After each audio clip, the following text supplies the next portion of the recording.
Welcome back to He's a Giant, a pod about all things Giants football and all things college football. I'm your host, Sal, with my co-host, Monty, and today we have a special guest, a famous member of the Giants community on Giants Twitter. You guys know him as 27. Will, what's going on? Will, thank you for joining us. Sal, Monty, really great to be here. You guys have really been fantastic in your first few months. I mean, I feel like you guys are turning. I still think of you as a new podcast on the block, but you're turning into really one of mine and a lot of other people's favorite podcasts. You do a lot of homework, and the community's better for you. So really great to be here with you guys. I appreciate it, man. It's kind of work. So what's going on, Monty? It's going good, man. Just hanging out. I was excited for this episode. I think there'll be a lot of good dialogue. I think, obviously there's been a lot of back and forth on Twitter between, how people feel about the outlook of the Giants, what we've done so far. And we got the Knicks game going on in the background, so that'll be adding another. Did it happen? Your prop hit, Will? Okay. Yeah, OG all day. It should be a good dialogue, good conversation. Yeah. So for those of you who have been, by the way, thank you guys for always being here. Let me see who's here. We got 6 in the room right now. As always, I'm going to ask you guys, if possible, just retweet us, get the word out on Twitter. We're going to send a notification out. People are obviously watching the Knicks game, so I don't blame them for streaming in slowly. But let them know you can listen to us and watch the game on mute, because who needs to watch the Knicks and understand. So for those who've been living under a rock since the draft, Monty and I have taken on the exalted role as enemies number 1 and 2 of Giants Twitter. We do that from time to time for a lot of people, with a very specific take on how we have been evaluating the Joe Schoen tenure. And Will, who is somebody we both really like and respect his views, reached out and said, I sense a little bit of a difference in my take from your guys. Would you mind if we had a dialogue on the pod? We thought it was a great idea. So we wanted to kind of go through the pros and cons, the back and forth of the Joe Schoen era. But Will, why don't you take it from there? Tell us what your thoughts are, and we'll just kind of let the conversation go ahead.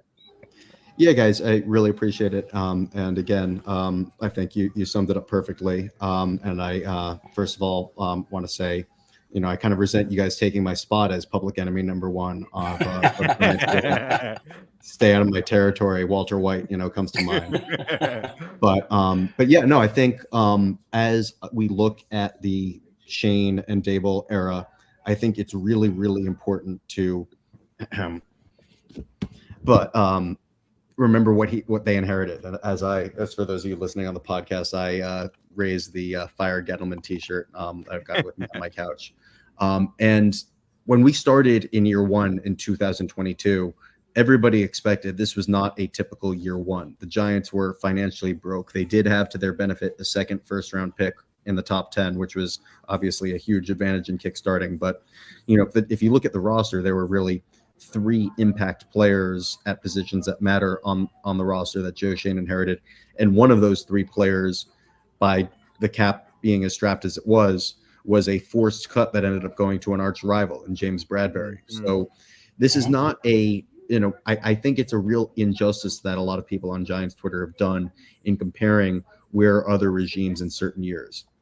So I looked at year 1, not as a year 1, but as a year -1 or year 0, as a pre-year 1. And I think most of us came from the same page on that. There was really very little that Schoen could do. Yeah, it seems that he probably missed on the Glowinski, but in terms of the process, everything he did made sense in terms of how to get the Giants somewhat competitive as he gets his ducks in a row to try to make the team make sense. Obviously, 2022 happened. The Giants made the playoffs. The Giants won a playoff game. And I think all 3 of us are pretty aligned in saying they made a mistake to try to build off that success and try to look for another short-term success in 2023. They extended Daniel Jones. They made a win-now move in trading for Waller. They made a couple depth signings. They extended Darius Slayton and kept Saquon around for another year. That said, the moves that they made in 2023 weren't, we have things right. We're going to continue to compound off this. We're going to try to squeeze what we can out of this piece while making sure that we can start fresh with a somewhat clean slate. And what I mean by that is the auxiliary moves outside of that Daniel Jones contract were moves that were very escapable. I mean, Paris Campbell was a mistake. He's gone. And it wasn't like they had to get dead money. It was a 1-year deal. Ashawn Robinson, probably an overpay, not a bad player or anything like that, but given where the Giants were, probably an overinvestment. He's gone. The only guy who's really here from another long-term deal, assuming that Darren Waller's gone, is Okereke, and he seems fantastic. So I completely agree that 2023 set the Giants back, and that the regime itself, does deserve some blame for that. But the question is, coming out of that, what are we going to do? And I think really, I felt two options. One was 2023 was a fireable offense and a new regime has to come in, or two is 2023 is something that's going to be very much factored in when this regime is evaluated. And then we ask, when is that regime evaluated? And in my opinion, frankly, given 2022 being undue success, and then 2023 being how can we maintain what we have, not how can we build for the future, I'm looking really at this as year one, even though it's year three of the regime. And I'm saying that really, the Giants are not a team that likes to fire GMs. More often than not, they really don't want to fire coaches. I'm not really looking at when are these guys are going to be evaluated until 2026 is that potential win now season. And in that 2026, that decision in 2023 to double down on the 2022 success, that's going to weigh against them. But I really don't think that anything should come up before then. And I think, Sal, to a point you made on your last episode, that you're concerned with a coach like Daboll. Maybe if the Giants struggle this time around, going into year four, you don't want him to be taking a QB when he's on the hot seat.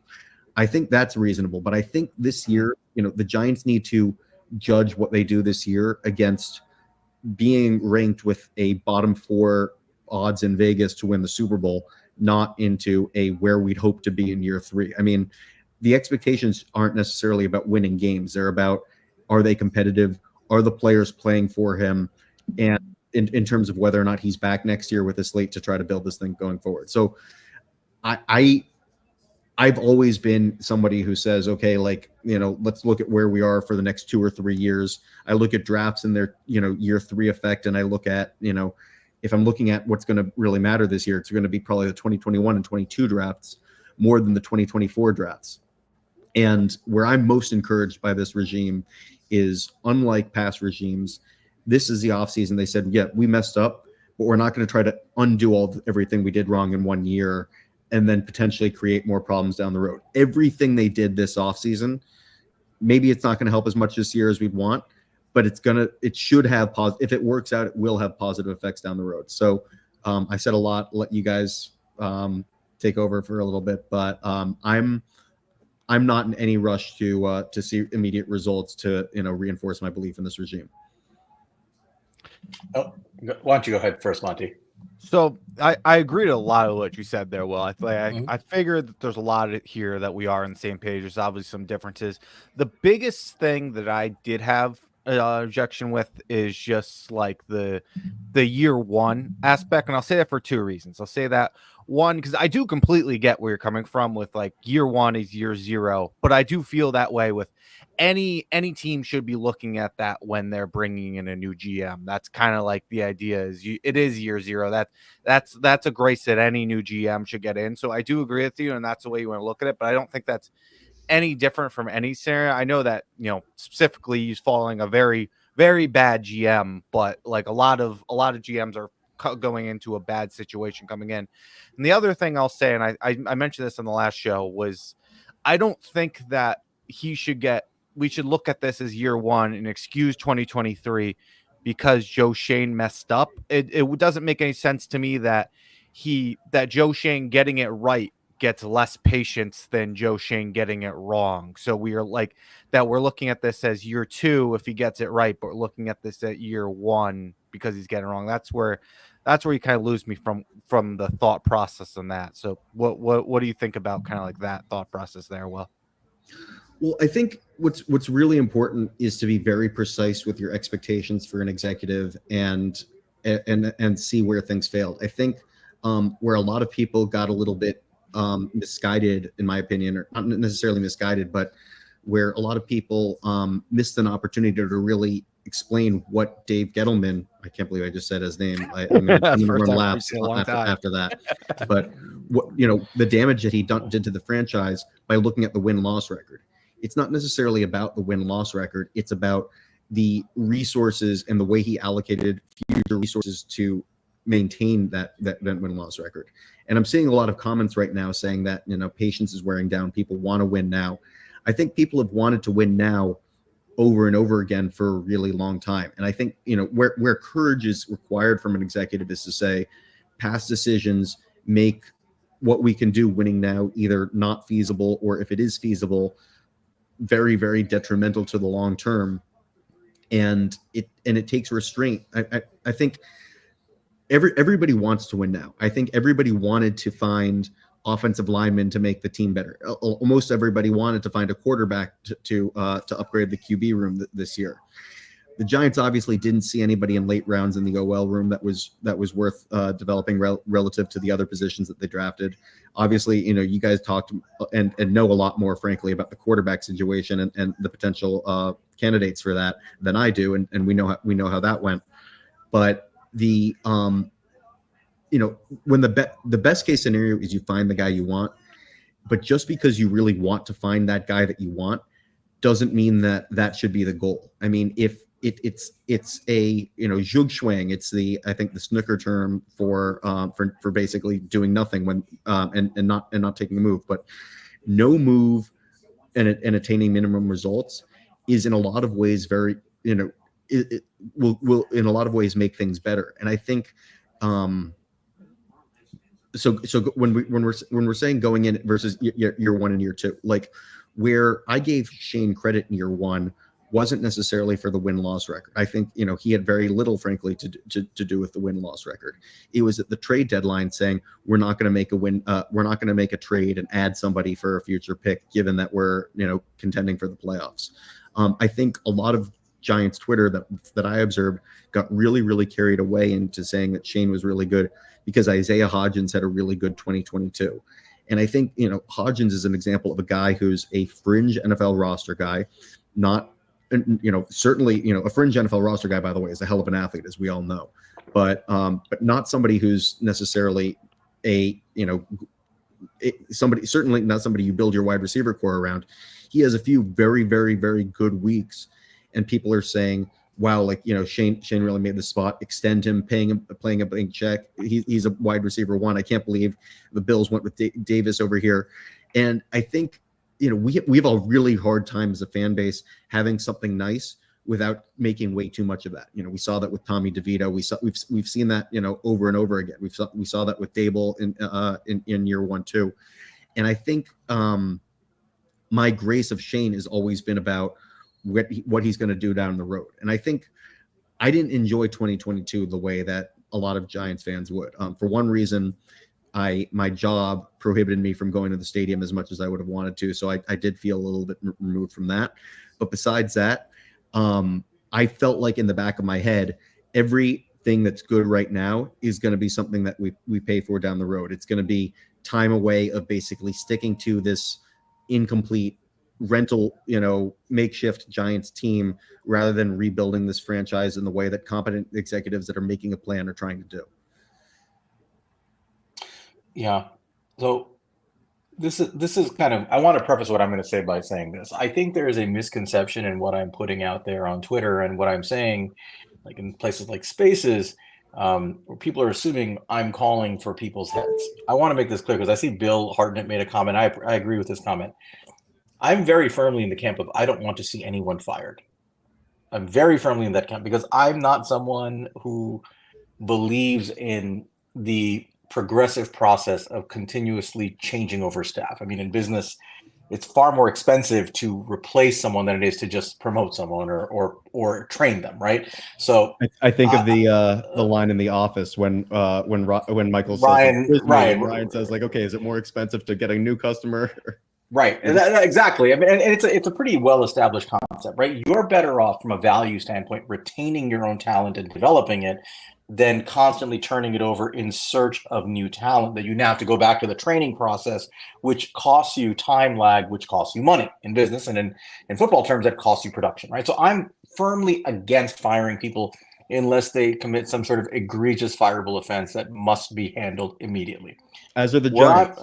right, and so where I'm coming from is I view the Giants and the product they produce as essentially a business that is catering to a customer. You're the customer. I'm the customer. Monty, all the people who are in the Giants fandom, Giants Twitter, we're all the customers.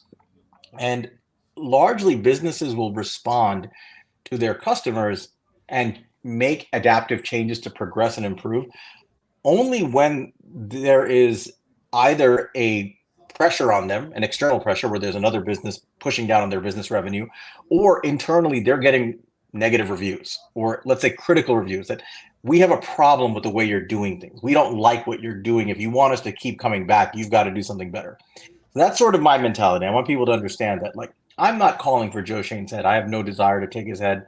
I don't know if the next guy is any better or worse than Joe Schoen. I have no intrinsic knowledge of these people and how they operate inside the walls of the building to know if removing him and replacing with somebody else is a better thing for the Giants. So I have no reason to ask for that.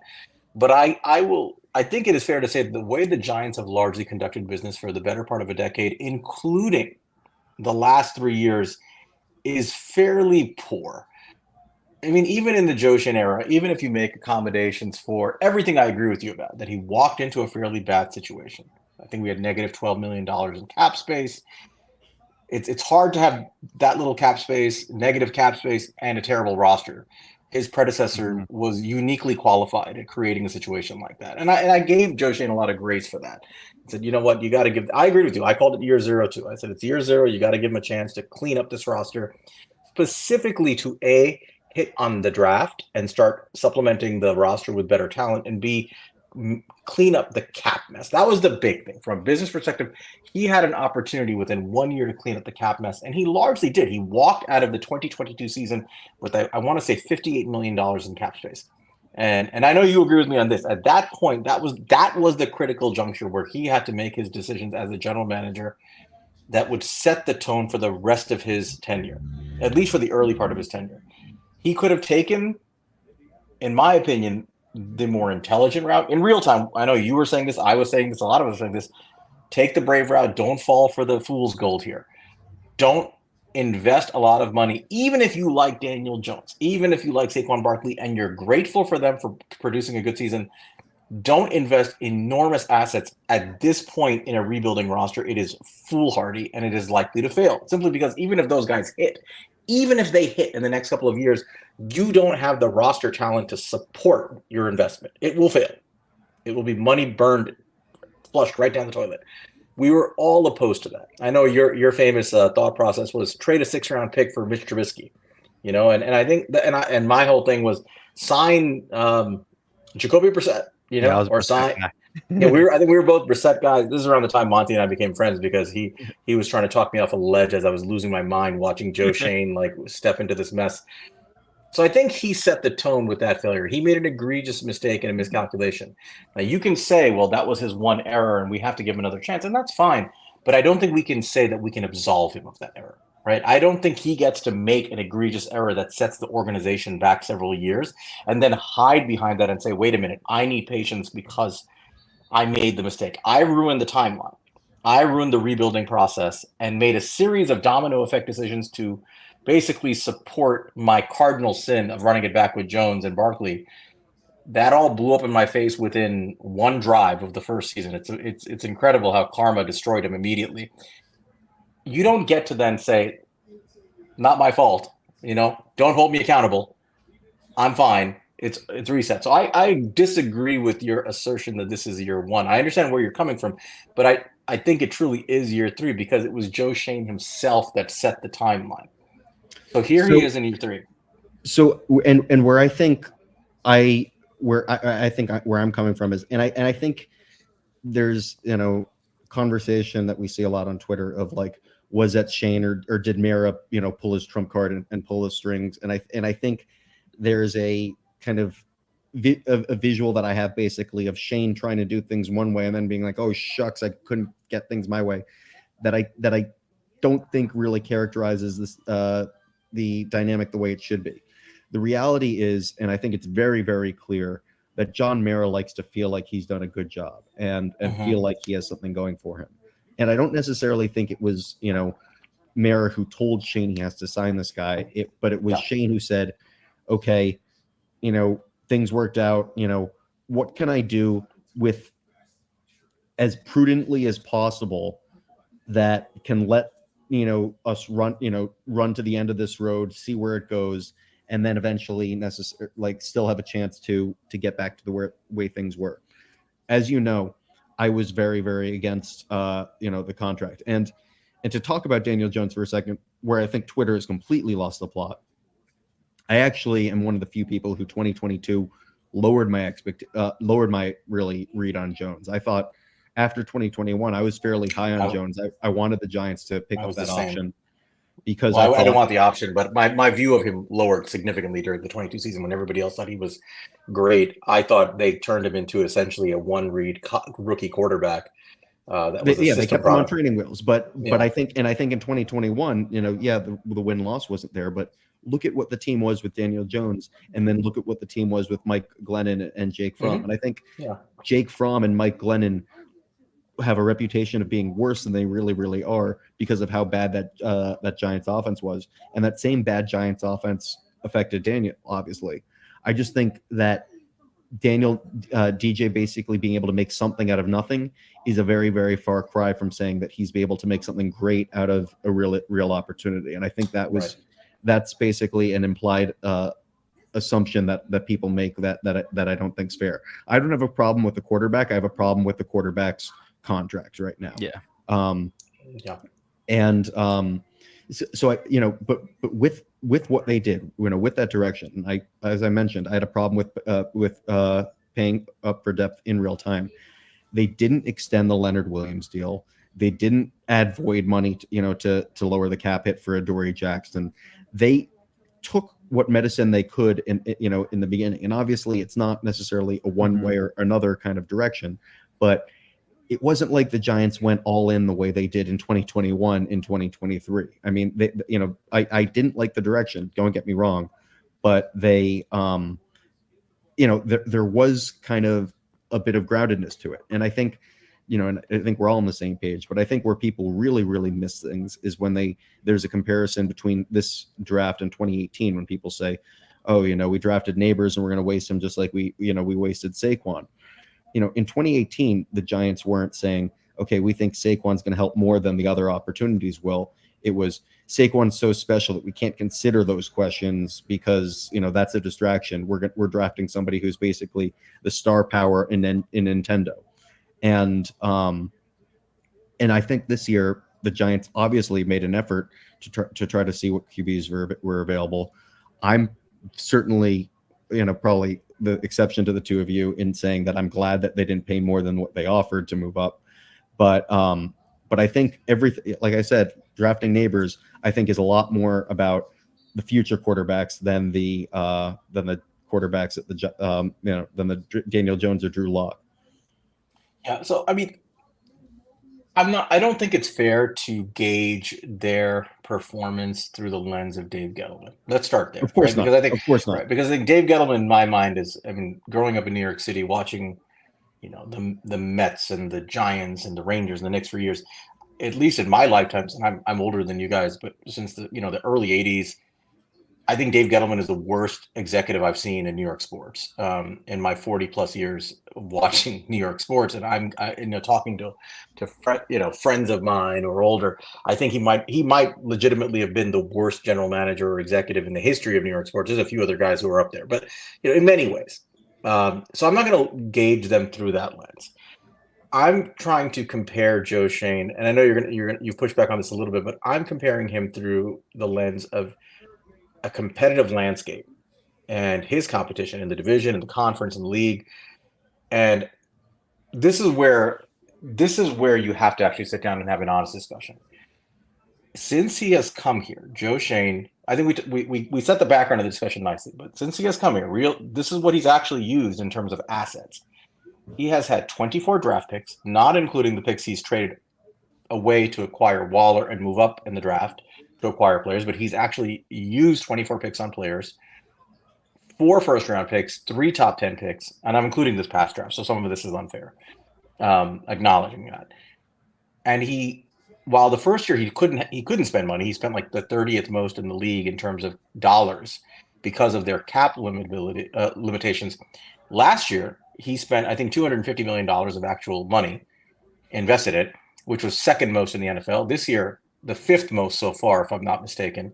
And if we're saying 250 million, that's saying 160 on DJ, I'm assuming, with, right. And then this year there was an additional amount of money spent. It's probably actually, I don't know how they did the calculation, but I saw this stat. It was about 250 something million last year, 228 million as prior to the draft this year. Yeah. And then if you look at Warren Sharp, he put out, it was actually Jason Fitzgerald from OTC who put out a tweet today, which was really interesting, which said, we all interacted. These are the teams. Yeah. No. There was another one he put out that basically pointed out the teams that have the most dollars allocated to non-quarterbacks and non-rookies in the upcoming years. And the Giants are third highest on that list. So when you look at it from an asset allocation perspective, Joe Schoen has burned through assets very aggressively. He's burned through a lot of draft picks. A lot of those we don't know yet how that's going to bear fruit. So you have to give it a little time. Although this year you have to see that first draft class really, they have to shine this year. It's the third year. You can't go into year 4 not knowing what these guys are. But he's spent a lot of dollars. When you spend money like that, there is some standard you have to meet. You have to produce some sort of result. Again, I'm not saying I want to fire him, but I don't think it's palatable to me as a fan, as a consumer whose general manager has spent those kinds of resources, for him to come out and say, "Be patient, don't judge me." So what do you think about that? So I think we have to be very precise. I think looking at things like in that kind of like a stat of saying, like, I think Jason said today, like the Giants have spent 11th most or something like that. I don't remember exactly what the stats were, but I think looking at that without context is a real disservice. I mean, if you look at the way they spent money, they locked up Andrew Thomas and Dexter Lawrence, who are two of the very best players at their positions. I thought there was a very real case to letting at least one of them go or test a trade market and to again reset the books, not because I think that these are bad guys to have in the locker room, just because I think that making that aggressive move and getting that extra draft capital will accelerate the time frame of being able to replenish the roster with your own guys.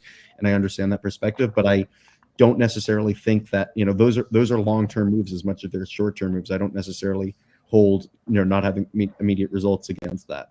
Obviously, the Daniel Jones move we've talked about, I was as against that, from the beginning as we started. The Okereke move makes sense, but if you look at like what's been replaced, there's the Golladay contract and the dead money that he inherited with that he's paid throughout his tenure. The Leonard Williams dead money in contract, the dead money this year, and the contract, which was in a lot of ways basically dead money because there's no way he would have signed on and paid that.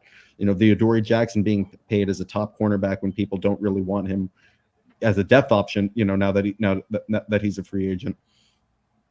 There's a lot that the Giants had to replace. I mean, Glowinski was a big deal, but that was a plug and play, not a we're going to build around this guy. Excuse me. So, I think, like I said, I think the Giants really messed up last year, and I think what I'm seeing from this regime versus what we've seen from past regimes is everything I've seen, besides them basically saying we want our starting quarterback to be off of our roster, is basically like putting their hand up and saying we messed up. And I think we see a markedly different approach from this offseason. And I think, it started with letting Saquon and McKinney go. And I know there's the argument of, they just replaced that with Burns, but I see Burns as like, this is a guy that we want to build the team. And I think what's important is I don't see the Giants making the moves that they did last year without the grace of, okay, this fails, I still get a chance to do things the right way. And maybe that's my wishful thinking. I mean, there's a lot the Giants have shown over the past few years that gives rational people to say, I'm crazy for believing in this franchise, given how behind the times they've shown that they can be. But I think that they deserve a real chance to fix it, not a chance to fix as fast as they can, as much as they can, as fast as they can. So I'll say to the money thing, well, because I do think you're right, where there is definitely a lot of context. I mean, cool. Like, I don't think like it's not fair to knock him on Andrew Thomas or Dexter Lawrence, especially when you look at those contracts today and they're fantastic deals. They got them at very good prices.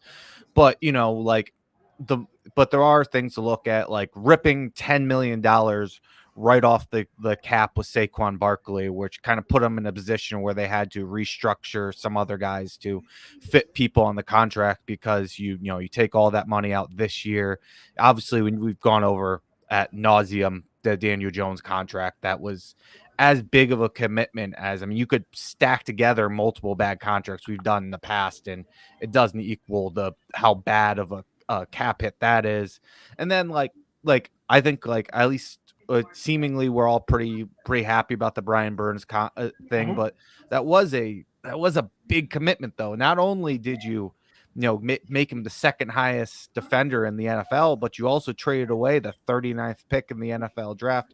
So like, although like that's I do view that as a positive, it is like that's a very, very aggressive move. That, like, I'm not saying it's not a long-term move, because it is, but that also affected your ability to build the team by how much you invested cap-wise in the draft pick that you took. And then there's also mentioned with another conversation was that it's like the Giants have like the fourth most players that are getting paid $5 million or more. And there's a good bit of those guys that we've just done, just paid guys like small, like decent contracts, like not small contracts, $5+ million. You got the Luminors, the Runyons, the Locke, the, on and on. Glowinski was that, and he's dead money now or whatever. Even guys like Gano, sure. Yep. Yep. So like, there are certainly like, they have not been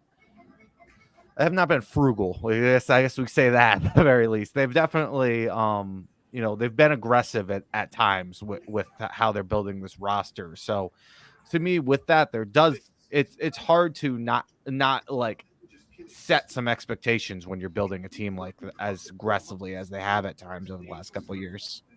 Let's 2 points on that. One is obviously everything about that includes Darren Waller as being a part of the Giants, and I think we're all in the perspective that that's not a expectation that we have for this season. But I'm encouraged by that to an extent, because that means that they're not backloading every deal the way they've been doing in the past. And we need to remember that last year the real mistake wasn't necessarily we're keeping Daniel Jones around. It is we're so excited about 2023 that we're going to use 2024 and even 2025 to pay for Jones being around in 2023 so we can build the roster around him. I mean, the way the conversation went last year was absurd. Not, is Jones the guy that really can be special? It's, can we afford to lose Jones after he's won a playoff game? And because Saquon's so responsible, franchise tagging him is not an option, because we need the money to build around him so he has a chance. I mean, the argument itself answered the question. But I mean, 2024, this is the year that we're paying the prices, the price for last year. And I know I've had a lot of, people who've resented me because I look to the future for evaluating current moves and look to the past for evaluating a current situation. But, it might not be the fun thing to happen, but it's not about what can make us excited for 2024 when we already decided that 2024 was what we're going to kind of sacrifice to make 2023 as competitive as possible. And given that, being honest with ourselves in that sacrifice, I just think it's a huge disservice to say, okay, we know we messed up wrong, but how quickly can we start erasing that mistake? Yeah. I want to add one thing, just because you made me remind me for the money thing. Another thing I'll say, again, I didn't have any problem with the Waller move, especially given the moves they did already. I thought it was, a cheap, like a more responsible move you could make based off of like, you had no dead cap when you traded for him, and he was, and you could, offer a higher upside. It just ended up blowing in the face, and they knew there was risk for it, and it didn't work out. But I will say, because of the moves they made and how much money they spent on Daniel Jones, Saquon, etc., they had to restructure that Darren Waller contract, and now we're on the hook if he retires for whatever dead money. And if we could have afforded that on the books by, not sagging Saquon, not paying Daniel Jones as much money, whatever it would be, we would be able to have just kept him at his normal price and we would move off of him with no dead cap. So that is just, it's just another like smaller knock kind of what's going on. Yeah, it's just hard to ignore the significant impact that the decisions they made at the beginning of last year had. And I mean, and at the end of the day, like, we can debate this as fans, but this is where my criticism comes from. Joe Schoen is paid millions of dollars, presumably, to do this and have the foresight that you're talking about to make hard decisions. He cannot have the mindset of, some of the more inane members of Giants Twitter or the Giants media saying, "Well, what are you going to do? How are you supposed to replace him? You're drafting 25th." I mean, it was the argument of a 3-year-old, when I would see things like that, and I would just reply with, "Look at our roster. We're not there yet, and even if you thought he's good, and I didn't think he was very good, but even if you thought he was good, you can't support this. By the time you would be able to build a roster while paying him, think about best case scenario. Let's think about it for a second. Best case scenario, what is the ceiling of making the decision to pay Daniel Jones over the next 3 years or so, right? Assuming he played 3 out of the 4 years. The best case scenario is the Titans miss a field goal. Travis Etienne hands the ball away. Exactly. In the goal line, Lamar Jackson drops the ball for no reason. And you win 9 games, right? I mean, that's kind of where you're living. So you are already capping out the organizational's hopes at somewhere around an 8 to 9. Very, kind of mid-range Washington Commanders, Tennessee Titans-esque approach to things, where you are investing heavy assets. And by virtue of that, you are removing your financial flexibility to build a roster to support this decision at a time where you were not ready to make it. A general manager is paid big money to not make those decisions, right? A general manager is paid big money to be able to look his owner in the eye and say, "I know you love this kid. I know you were excited about the playoff win, but let me show you what our roster looks like. Let me show you how many players we have to replace. Let me show you our cap situation if we do this. I cannot field a competitive team if you ask me to do this." So either Joe Schoen himself made a significant miscalculation, which I think is definitely part of the case, and thought that the team was a lot better than it was, and that Daniel Jones was going to take this enormous, unprecedented leap that no quarterback in modern history has taken at his stage in his career. Or there was pressure from above, and he was incapable of managing that pressure as general manager. Either way, that's a significant systemic failure on his part, and then it had a cascade effect. So that's where I think we all agree that that's what happened. The question is, how do you gauge them going forward? I cannot erase that. I think that's an embedded, imprinted part of Joe Schoen's resume. That's why I say this is absolutely year 3. That doesn't mean he needs to be fired at the end of year 3 or year 4. But I think that there have to be some fungible results that he produces. Now, you can argue what those results should be, but I can't sit here and say this is a world without accountability. He has to have some accountability in terms of producing results. Now, in my mind, what that means is, at very minimum, the draft picks you have made the last couple of years, they have to start hitting. Because if you're going to support your approach right now, what you're saying is, I need time to keep building. Well, your draft picks should be hitting. As a good GM, those draft picks have to become very high quality players, commensurate to where you took them in the draft. Your first round picks have to become starters and kind of borderline Pro Bowlers. Your second round players have to become consistent contributors, high end contributors to be as starters. And everybody on day 3 should be either a starter or a high level contributor. We're not seeing that yet, right? We just haven't consistently seen that. At least from the first draft. Kayvon Thibodeau is a very good player. Is he an all-pro yet? No. I think he can get there. I really am a big fan. Evan Neal has unfortunately been a complete bust so far. We'll see what coaching can do. Before we move on, let's just focus on Evan Neal for a second. I think it's fair to say that 30 out of 32 teams, probably picking where the Giants were, given the way that board had fell, would end up taking Evan Neal there. Agreed. Mm-hmm. I'm not criticizing the pick. And so I think that's one point that I just want to emphasize, that I think it's not like with Evan Neal, Shane went against the grade, stood on a limb, went crazy or something like that.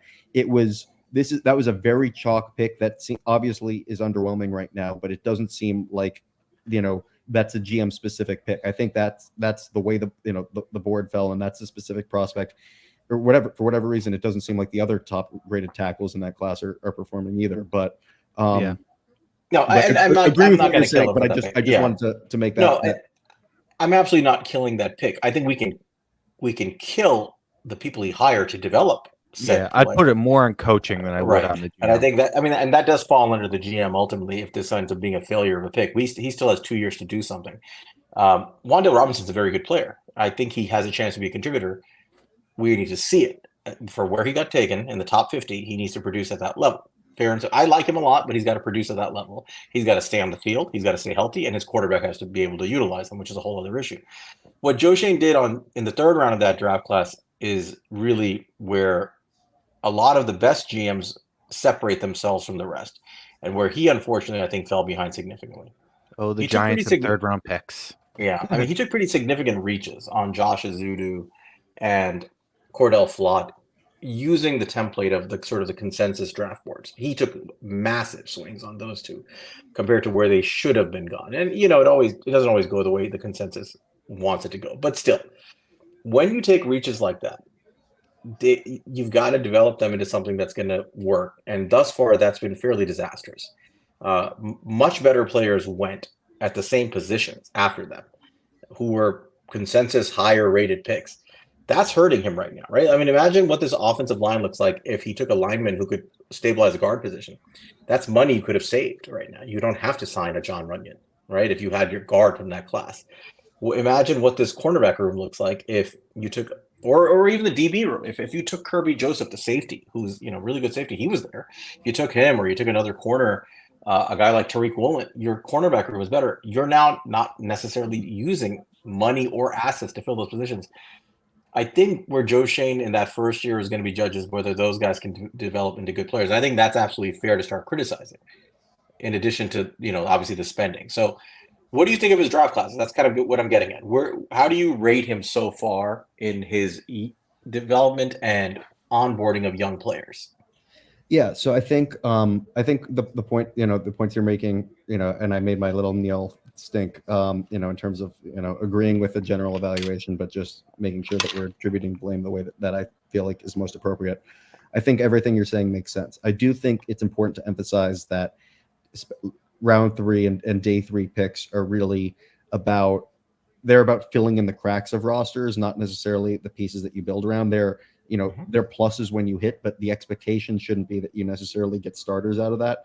And I think it's like I wouldn't necessarily look at obviously that's been a consistent theme with what's kept the Giants from competing with even the average of the NFL going back to probably 2007. I mean, if you look at our 3rd round picks specifically, but obviously I think McFadden has been very, very promising from last year. I think that's getting into that euphoria that Giants Twitter gets to, where I've seen people saying that McFadden and Okereke are the 2 best linebacker inside linebackers in football, and I wouldn't. They have aura though.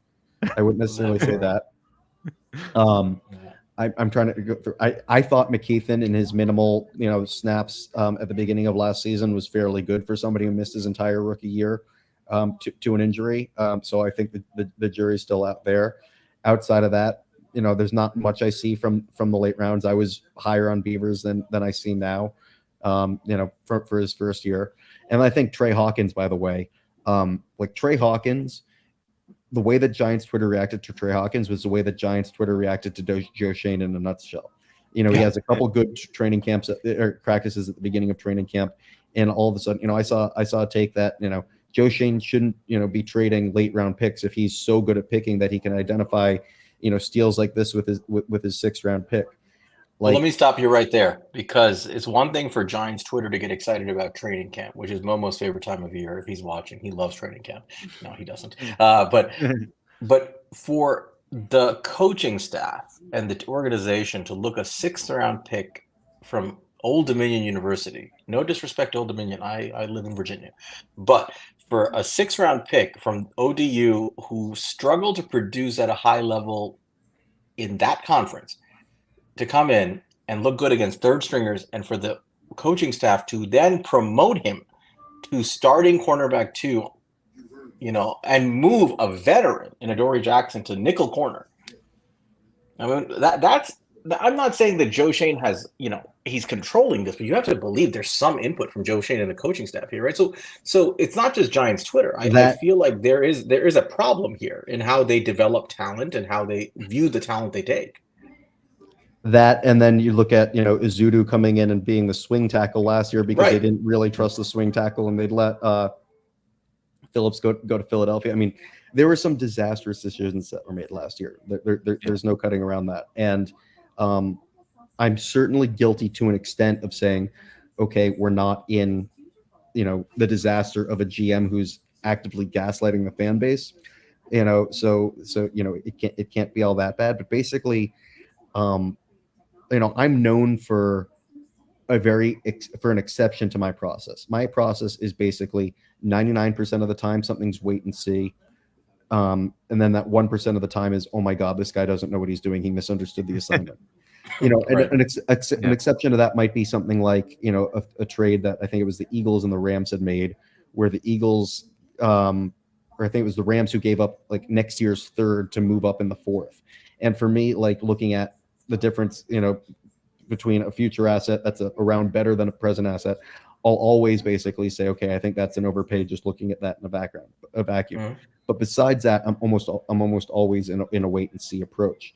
And, to the points that I think we've all kind of talked about, or at least understood ourselves, the earlier a executive is in their tenure, the more latitude they have to take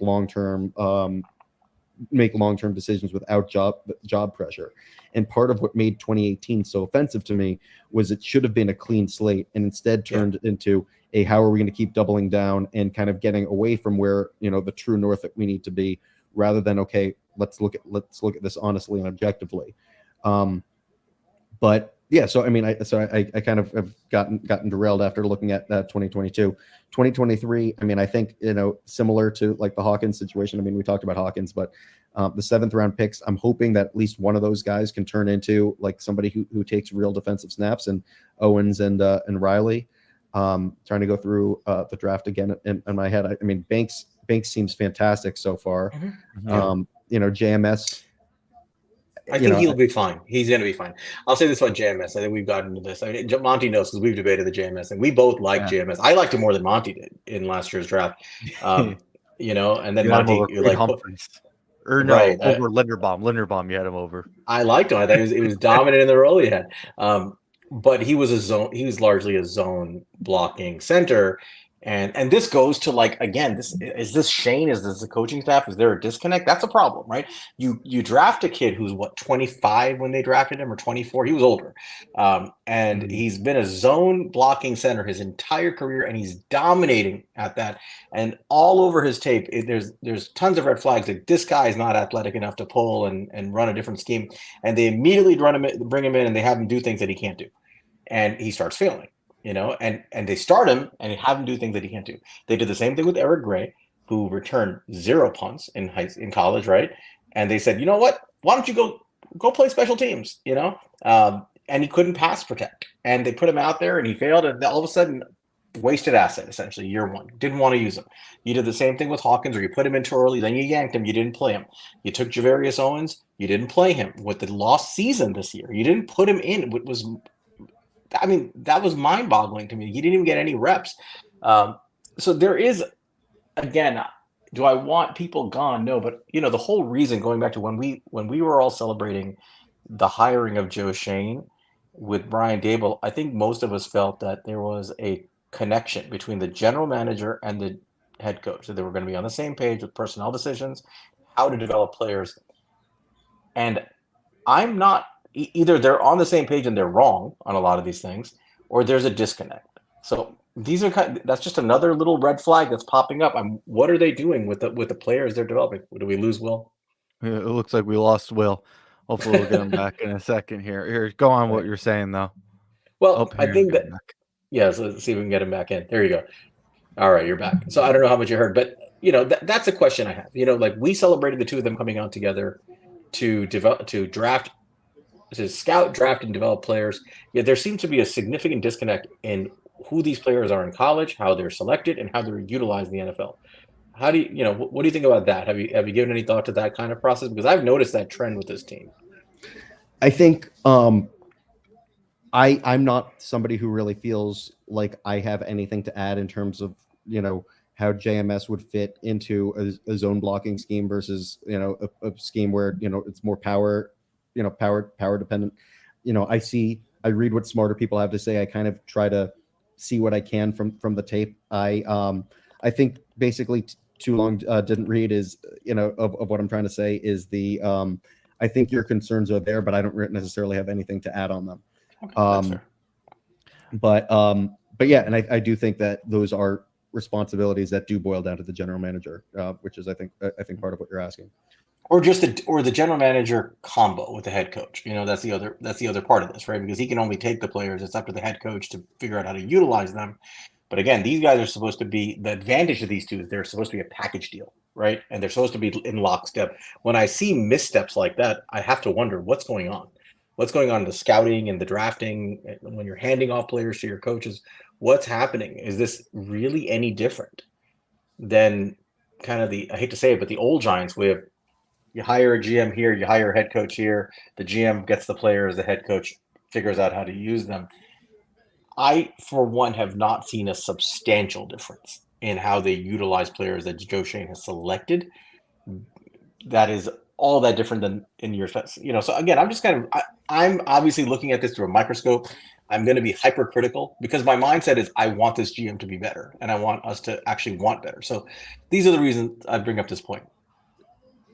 Yeah, I think your concerns are valid. I think in terms of evaluating everything that they've done, I think I would not make the case that they've done. I would not even make the case that they've done a better job than I would have expected them to do as of 2 years ago. But I think when we looks at how are we going to evaluate somebody with job security, and I completely understand that you are not advocating for for him to be fired, but even in terms of when he's starting to think about when these guys are starting to think about being fired, I think in general the Giants give the benefit of the doubt to the guys that they have, and barring a real disaster. And I think especially given how many years the last regime had to kind of compound the disaster that this regime inherited, that they have the latitude to continue to make more mistakes before they face Judgment Day. The one thing I will say to that, Will, where I'm not 100% sure that will be the case. I do feel more confident that Joe Schoen will get time than a guy like Brian Daboll, because that's just kind of how the NFL works, and that's how the Giants work. But I will say, in comparison to Dave Gettleman, I think that two things kind of bought him more time than he should have. And three things. Obviously, one is what you mentioned was the him getting time, because that's what the Giants do. They give time to their GM.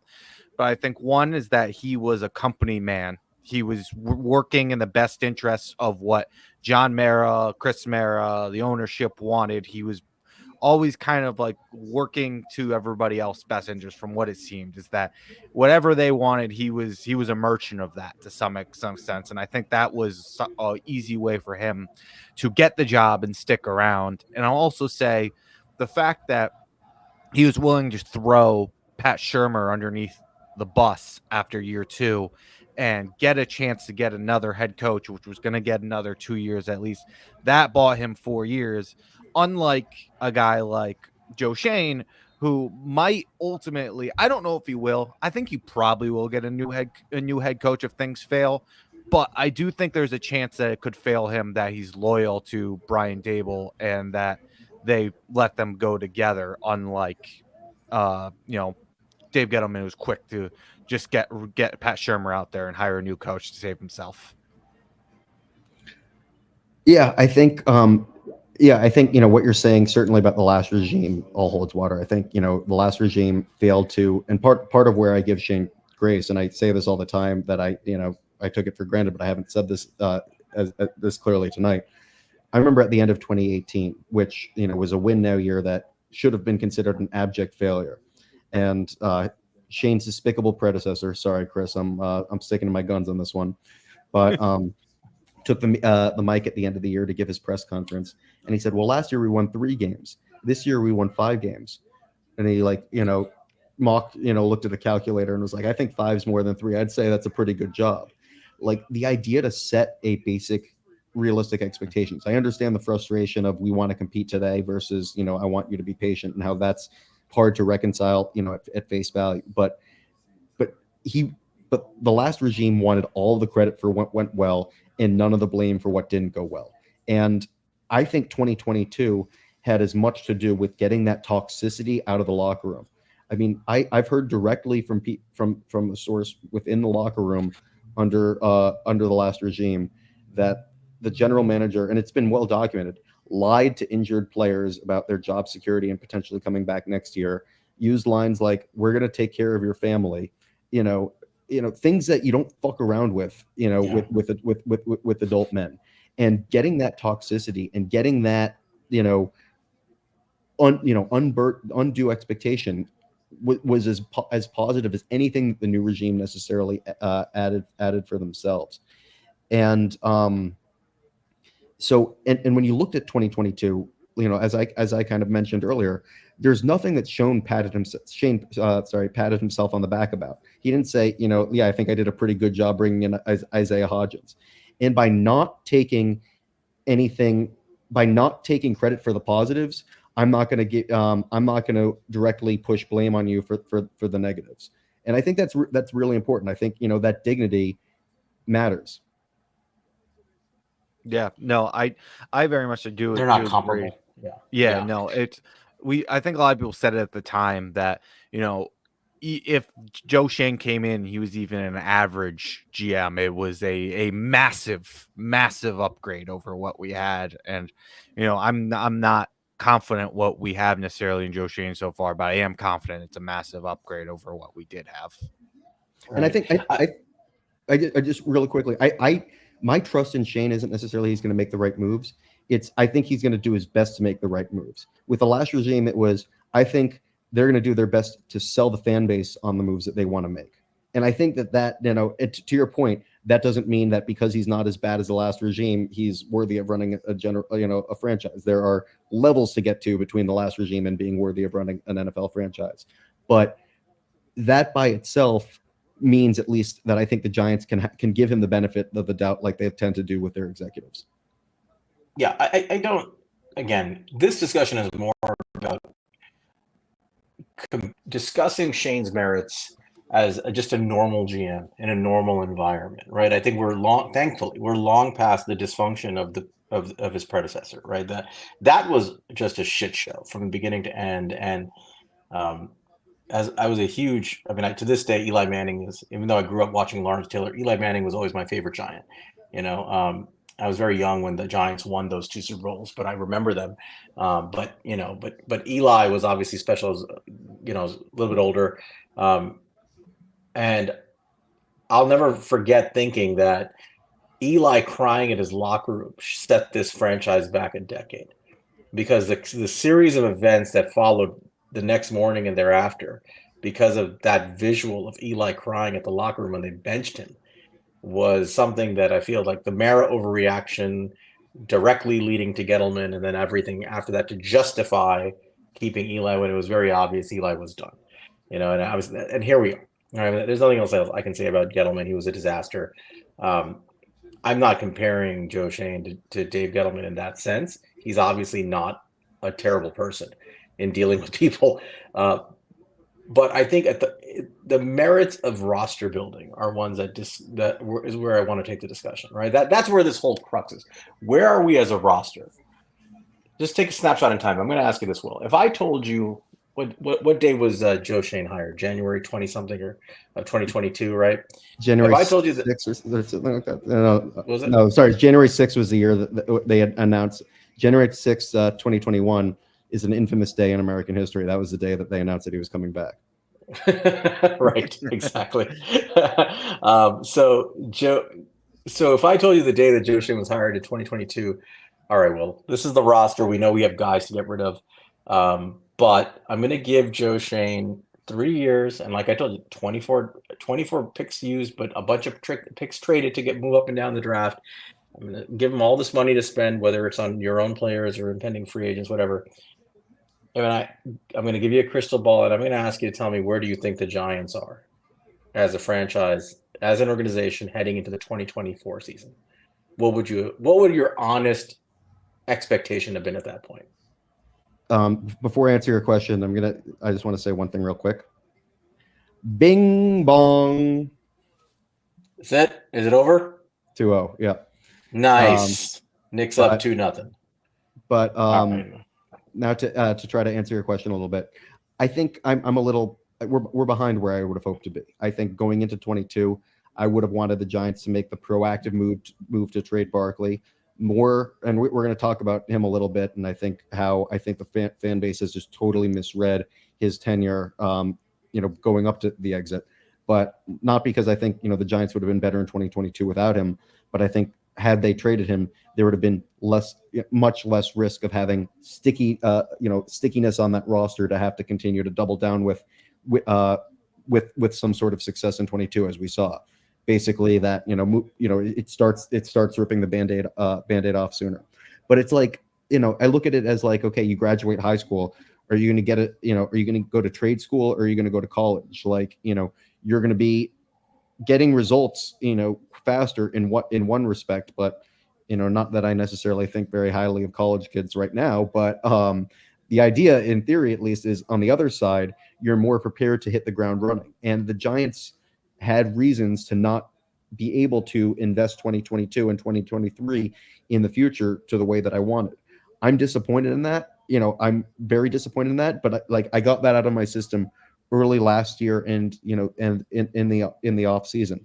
We've made that bed. We're sleeping in it now, and I'm more encouraged that, okay, the Giants appear to be doing things the right way and making a chance that if we got a quarterback this year, I would have you're adding pillows to a terrible bed. I think I heard that on one of the football shows this weekend, that the Giants made a horrible bed to sleep in, and now they're choosing to add really nice pillows to make it easier to sleep in. Is that kind of the analogy we're going for here? Yeah, I mean, something like that. But I think like a lot of this is like about like, well, Mrs. Lincoln, tell me more about the play, or like the violin on the Titanic. Like, was it at least, did they play a good song? Like, it's just, there were distractions that have kept the Giants from getting to where they've needed to be and make those real foundational changes. And I think that this is the first year we've started to see those foundational changes. And I think, I think 2022 did much more damage to this franchise than the Tommy DeVito era did. I think, I think that was a full year, a full contract that kept the Giants, from making those difficult moves.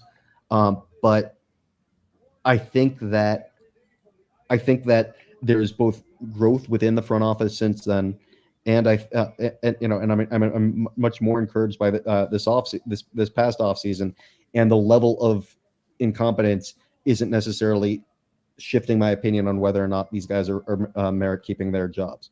Not that how do you know? Let's talk about that. How do you know they've grown?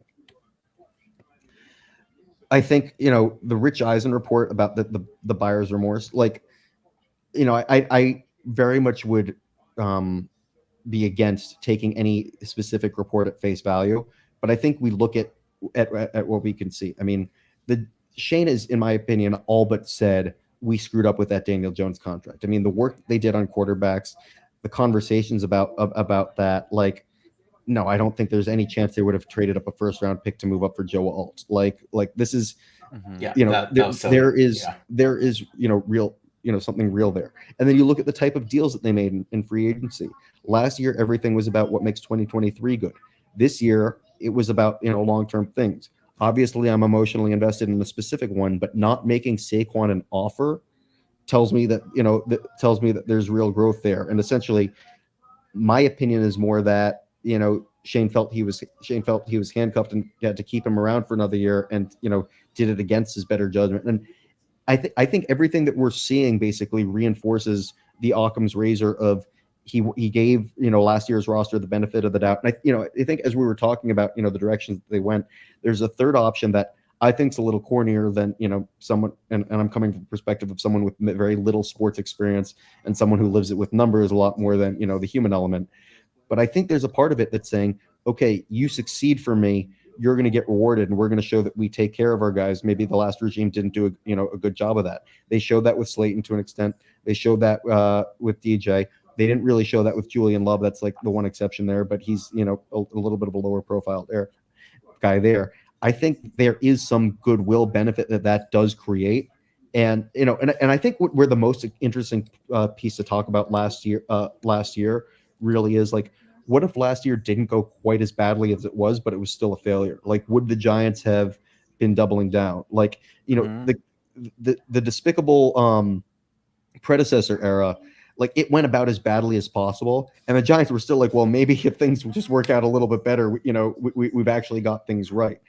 Like, I talk about this a lot in poker. The best thing to have is the best possible hand. The next best thing to have is the worst possible hand, because you're not going to waste any money on that. It's when you have the second best possible hand that you're going to get, you're going to get caught with your hand in the cookie jar. And I think that this, obviously, I think last year made it a little easier, but I think it's a lot easier to believe that their Giants are doing things the way that I've hoped they'd be doing things. So I wanted to ask. Well, go ahead, and I'll ask a question about going into next year. Yeah, so I had a follow-up question based off kind of what you're saying there, Will. Like, obviously, the first year Joe Schoen came in, I think we're all pretty happy with what he did. He came in with a clear plan of, resetting the salary cap. He did his best to not push money forward. He kind of came in with a plan, and it was really clear. And that was a reset year. Everyone saw. Last year, everything seemed to be the opposite of what his plan. He came in. He seemed to kind of fast forward the timeline. He paid big money to bring back all the guys, try to run it back in a sense, and felt that they were further ahead than they really were. Now, like you said, everything went poorly. Everything went basically as bad as it could have. And now they're again reversing, and they're saying, all right, like, we aren't going to double down on this mistake. It was clear as day that we messed up here. We're going to pivot to some extent. They weren't able to pivot in some sense, but part of that was just them being restricted to it. Regardless, how confident do you feel that moving forward, that Joe Schoen and the Maras allowing Joe Schoen, or him pushing back against the Maras, that when they see some success, that they won't continue to do that again and try to accelerate a timeline that's not ready to be accelerated, that he won't repeat the mistakes he's made, or it's not just he was dealt the worst possible hand twice now, basically, and those are the times where it's easier. He's like, okay, I'm not going to try to win after what I just saw. So, like, what's your confidence level for those types of situations moving forward? Yeah, I think it's a really, really important and good question. Important question in terms of, I think, from a fan thinking about the team in an honest way. Obviously, it's not that important because my opinion doesn't really mean anything in the grand scheme of things for what happens to the Giants. But I would say that I'll say about a 7 out of 10. I think until this year, Shane's been kind of in a honeymoon. Not honeymoon. That's not the right word, but he's been trying to earn goodwill. I mean, you look at how his despicable predecessor came over. He immediately fired Mark Ross. He immediately cut Bobby Hart. Not really because, it would make an impact in week 17. He wanted to send a message. He wanted to scapegoat a couple guys and say, like, there's a new boss in town. And I think Shane's approach was so different when he really had Shane's never really outright said, wow, the last regime really dropped the ball, like, really screwed the boots. He's had such class, throughout his tenure, which has in some ways made it harder for himself. But, the last regime, got rid of guys for the sake of getting rid of them. I felt like Pugh is an example. I mean, Snacks, they basically didn't even get rid of him right off the bat. They basically pissed him off as much as possible. They drafted a couple of guys on the defensive line. They cut his best friend for really no reason, Robert Thomas, at the trade deadline. Oh, and then they traded him once his value had sunk during, after the first few weeks. It's offensive how bad the process consistently was. But I think Shane has been trying to earn goodwill within the locker room and, et cetera. So I think, like, I'm not going to lie. My opinion my confidence would be higher if they made a move like trading X last year at the deadline, or trading my favorite player on the team last year at the deadline. But I, maybe naively, but I do believe that they're not that they're in this for the long run. And I can't see anything that was done for this year at the expense of future years. And I think that's, until I see that, I feel really good.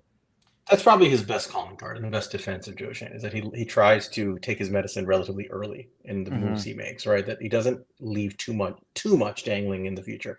And I've given him credit for that. I think Dave Gettleman would have absolutely pushed these same deals back 5 years, backloaded some of the worst deals on bad players, and if they blew up, it would be a compounding disaster. So I will give Shane credit for that. But let's turn to the two big elephants in the room when it comes to Shane decision making.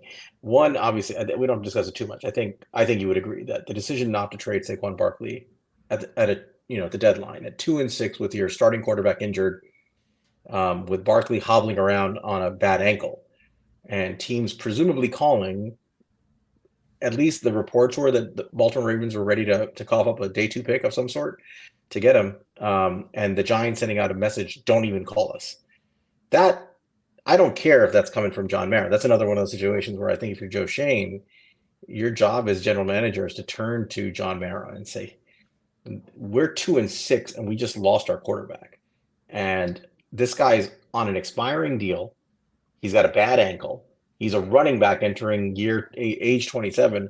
It is a miracle of all miracles that somebody wants to trade for him right now. We have to pull this trigger on this trade. To me, that's sort of indefensible. That not only do they not move him, but that they said, hang up the phones. That gave me very bad. I know it must have given you bad flashbacks. Like, don't pick up the phone. They're calling about Saquon. So that's one. You don't have to get into that too much if you don't want. But here's the big one, because I think this is a discussion I had with Ethan on the timeline. He feels very strongly that there's no way Daniel Jones is playing this year because of the injury guarantee. And for those who don't know, Daniel Jones next year has, if the Giants were to move on from him at the end of this year and he's healthy and there's no injury issue, they will absorb a $22 million dead cap hit, but they'll save another whatever $20-some odd million, $25 million. About, I think, something like that. Yeah, there was some restructure that cost them something, but it was like, let's say $23 million, and that's it, right? Bandage off, he's gone, and you move on, and that's that. If Daniel Jones has an injury clause written into his contract that if he is cut and is unable to pass a physical at the time that he is cut, or not, let's say unable to pass a physical, at that point, whatever you want to word it, that kicks in an additional $23 million of the 2025 salary guarantee. So the 2025 salary is $41.6 million. I did additional $23 million. I followed up, and Dan Duggan was gracious enough to walk me through a little bit of the finer points on this. So there's a third kind of in between option, which is the Giants don't necessarily. He has a $12 million bonus that's due on the 5th day of the next league year. Yeah, $11 million on the 5th day of the year. Yeah, something like that. So yeah, if the Giants end up cutting him after paying that bonus, they would still recuperate the rest of that. So that's the yeah. So those are the three options, right? I mean, assuming so, you either he's on the team in some way, shape, or form, and he's taking on the full cap hit in 2025, which right now, as it stands, is it's massive. It's like almost $42 million. It's a little less than this year actually coming up. This year's $47 million. They cut him, they move on, and they save $22 million. They save $22 million. They take a debt cap of $22 million. They save the rest.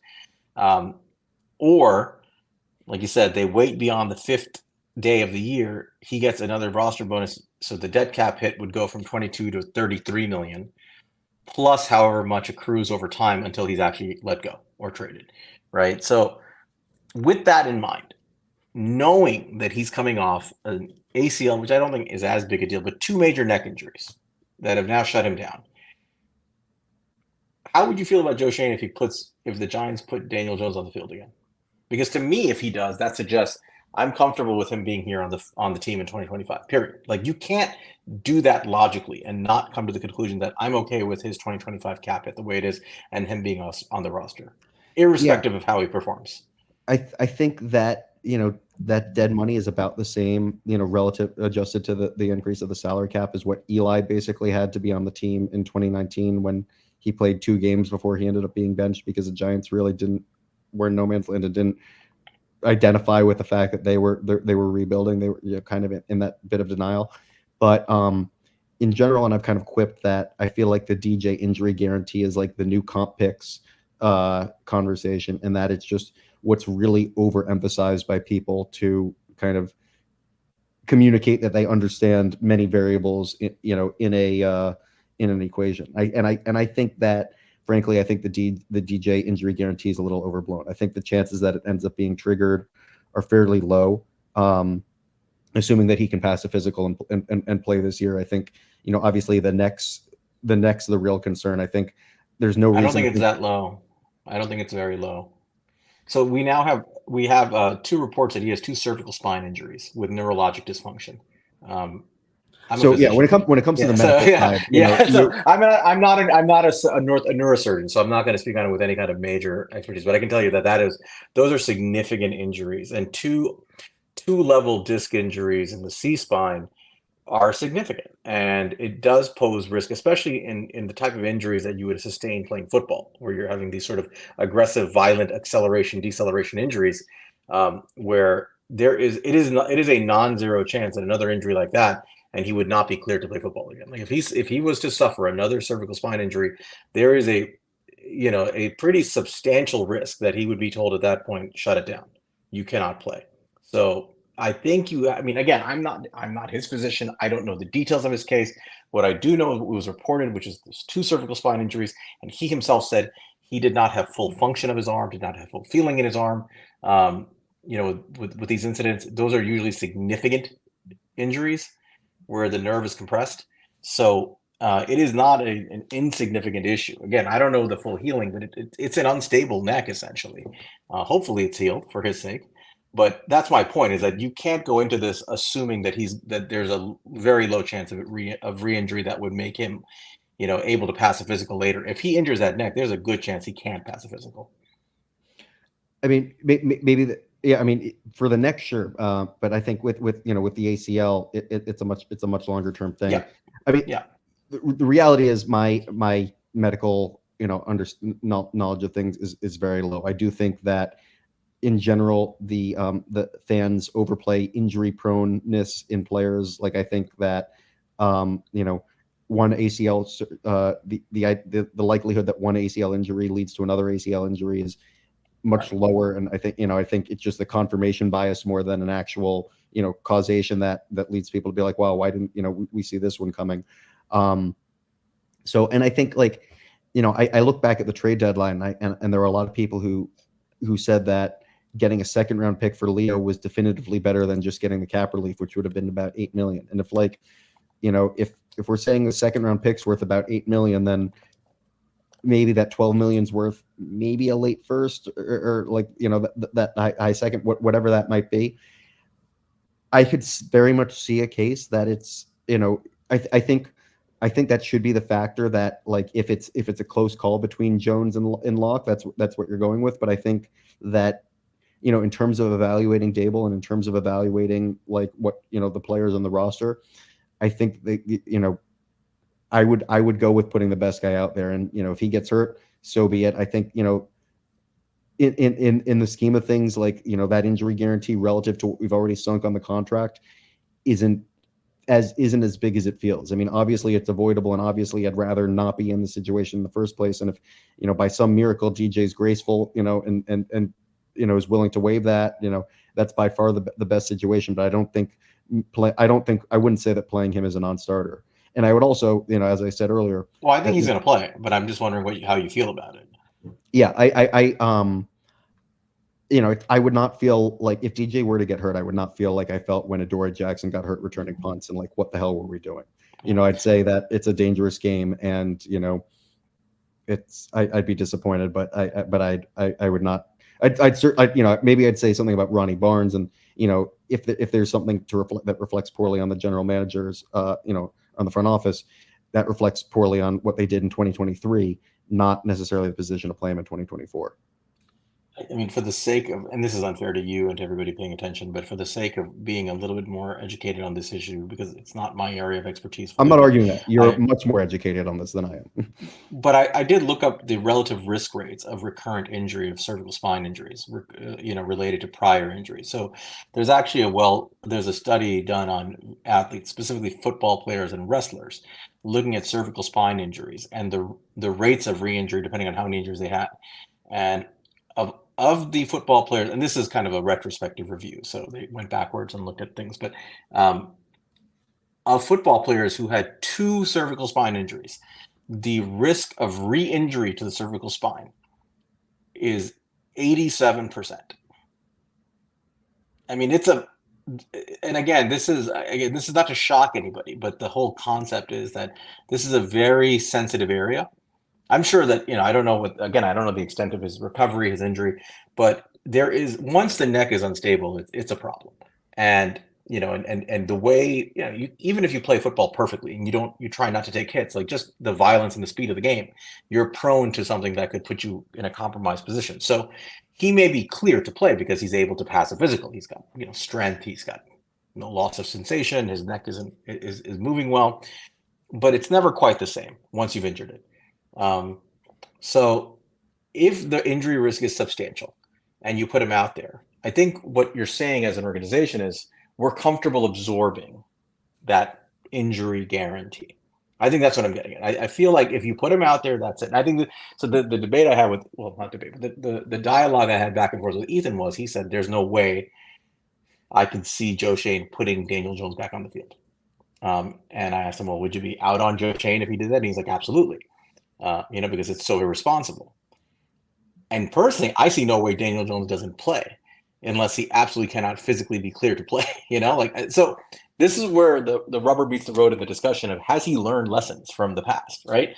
Are you really moving on, or are you just continuing down the same path with these concerns? So again, it's more of a sports science, sports medicine type question and thought process, but I don't think it should be brushed aside. I think it's a significant risk. And if they play Daniel Jones, and I fully expect them to play Daniel Jones, every time he's out there, they are absolutely rolling the dice on that re-injury risk. And God forbid it's something terrible, where it really is something that could be career altering for him. Hopefully not anything more than that. You are certainly, from a business standpoint, taking that risk of the $23 million additional. And that was, by the way, a reason why many of us thought he would move on, right? We said, if nothing else, this is a risk to the organization's future. You got to bring in somebody else, whether it's a veteran or a rookie that you trust for the time being, to hold it down, and you don't risk what the organization is going to go through. And you've heard rumors about this. The Giants may do this, but I don't think that's actually going to be the case. I see him playing out there. I don't think you're going to hold him back. But I think they're comfortable paying the injury guarantee. I don't think that they don't think it's going to happen. I think they're just personal paying it. They're comfortable paying it. I think that's true. I think that I think at the end of the day they would be comfortable paying that. And I think as much as it would hurt in hindsight, I think that there's a lot that I've seen recently that hurts a lot more than that. I will say to your point, Will, where I'm more kind of am on where Sal is with this, where I'm really nervous about the injury guarantee. By the way, sorry, Brooklyn, it's a blind. You don't need to fix your wall. It's not a wall. These are blinds. But thank you. Good. But to what you were saying, Will, with like how it's kind of overblown and with the ACL injury, I do agree with you in the sense of like ACLs are not necessarily something that's like likely to be re-injured. And and when I think about it, there is not often you see these injury guarantees actually kick in. It's very, very rare. But I also say that when we are talking about the neck, that is, a definitely a more obscure situation and definitely makes it. But ultimately, where I come from it is not even like how likely or how unlikely it is. I'm kind of just like, if you decide you're done with the guy, which I think we said like if they're comfortable with them 2025, then yeah, it is. But once you decide you're done with the guy, I'm very much of just move on from them and, take the save when you can. Even with like I was fine moving on from James Bradbury because I was confident they weren't going to bring him back. So what I was saying last offseason, as much as I thought Leonard Williams was a really good player, I thought there was significant cap savings you got. I would try to trade him.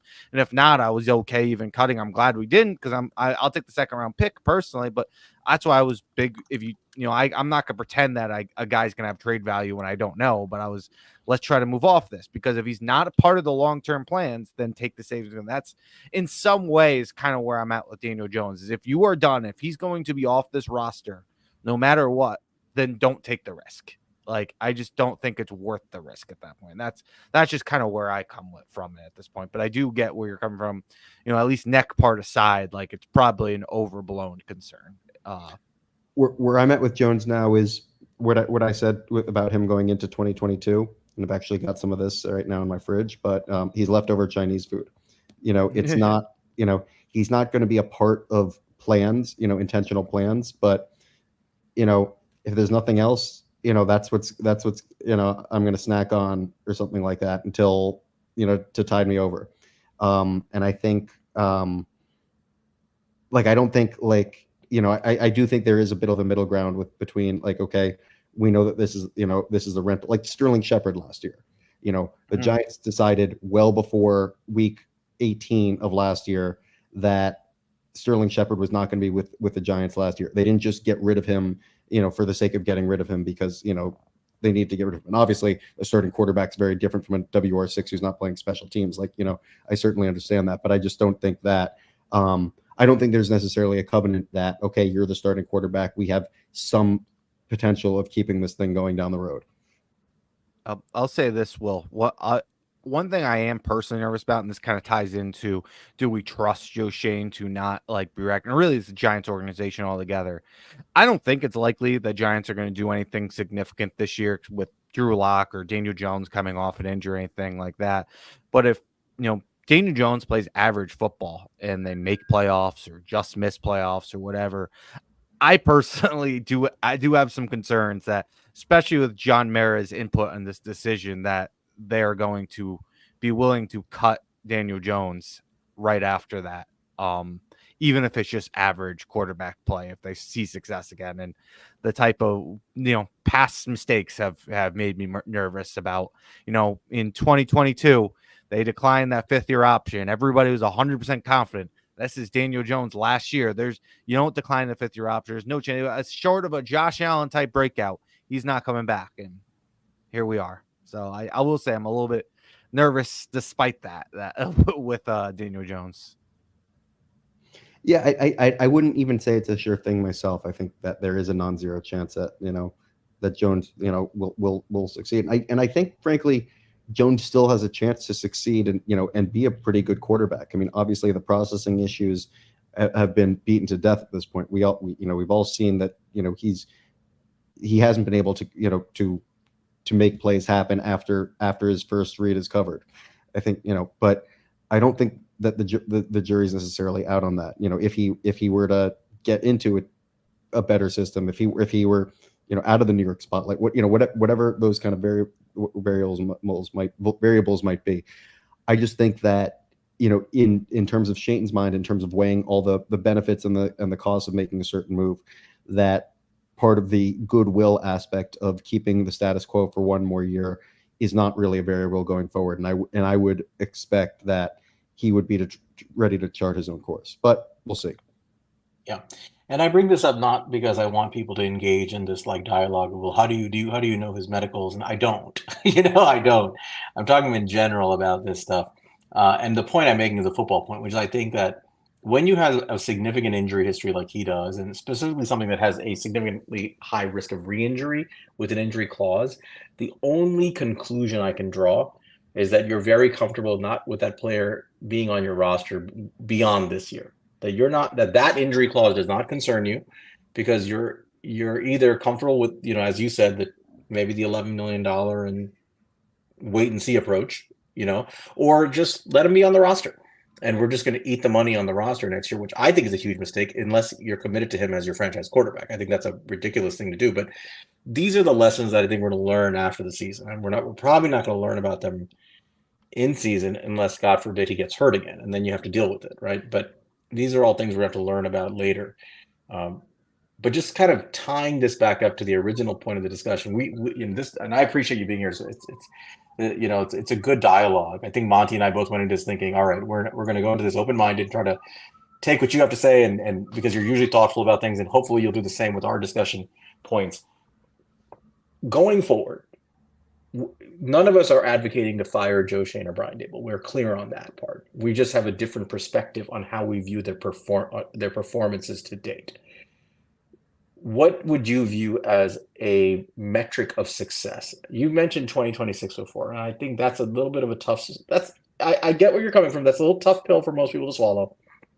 Give me a 2024 definition of success for you as a Giants fan, and a 2025 definition of success to say, I think we have the right people and they're doing a good job. For one thing, I think, we play 18 games, if that's as what that means. I mean, obviously, the Giants are looking at 2-9. I'm not going to be that concerned with how hard we're fighting for that 7th overall pick instead of that 3rd overall pick. We've been down that road a few times, and just because Andrew Thomas has had a better NFL career than Chase Young, I don't think it behooves teams to try to win those games at the end of seasons. For one thing, I'd look at like the scheme on offense and look at how Neighbors opens things up for Wan'Dale. Can Wan'Dale stay on the field? Is he looking like what we wanted that second round pick to look like? Looking at kind of some of those 3rd and 4th round picks and looking to see who can take the next step. Izudu maybe, Flott maybe. Can we find some sort of guy out across from Banks? Obviously, if Banks can continue to grow from last year, I'm not saying that's a sure thing, but that would be a very, very bullish thing. But then if a Cordell Flott, if a obviously Andrew Phillips, and then who's the other? Hawkins. If somebody like that can come in and play. Nick McLeod's somebody who's really impressed me, but in looking at where the Giants can create some money, his contract is $3 million. That's not guaranteed. So that's something that I'll kind of have in the back of my head. What can we see out of this? Out of the tight end group, Theo Johnson obviously is exciting. A lot of local fans will be feel like there's a void without a major Penn State player on the roster, now that Cam Brown signed with Miami. But it'll be interesting to see what Theo Johnson can do now that, in filling those shoes. Obviously the offensive line, I think, is first and foremost. That's been a miss of last year, as much as kind of getting the timeline wrong. There are a lot more pieces that look like they can be a part of the solution.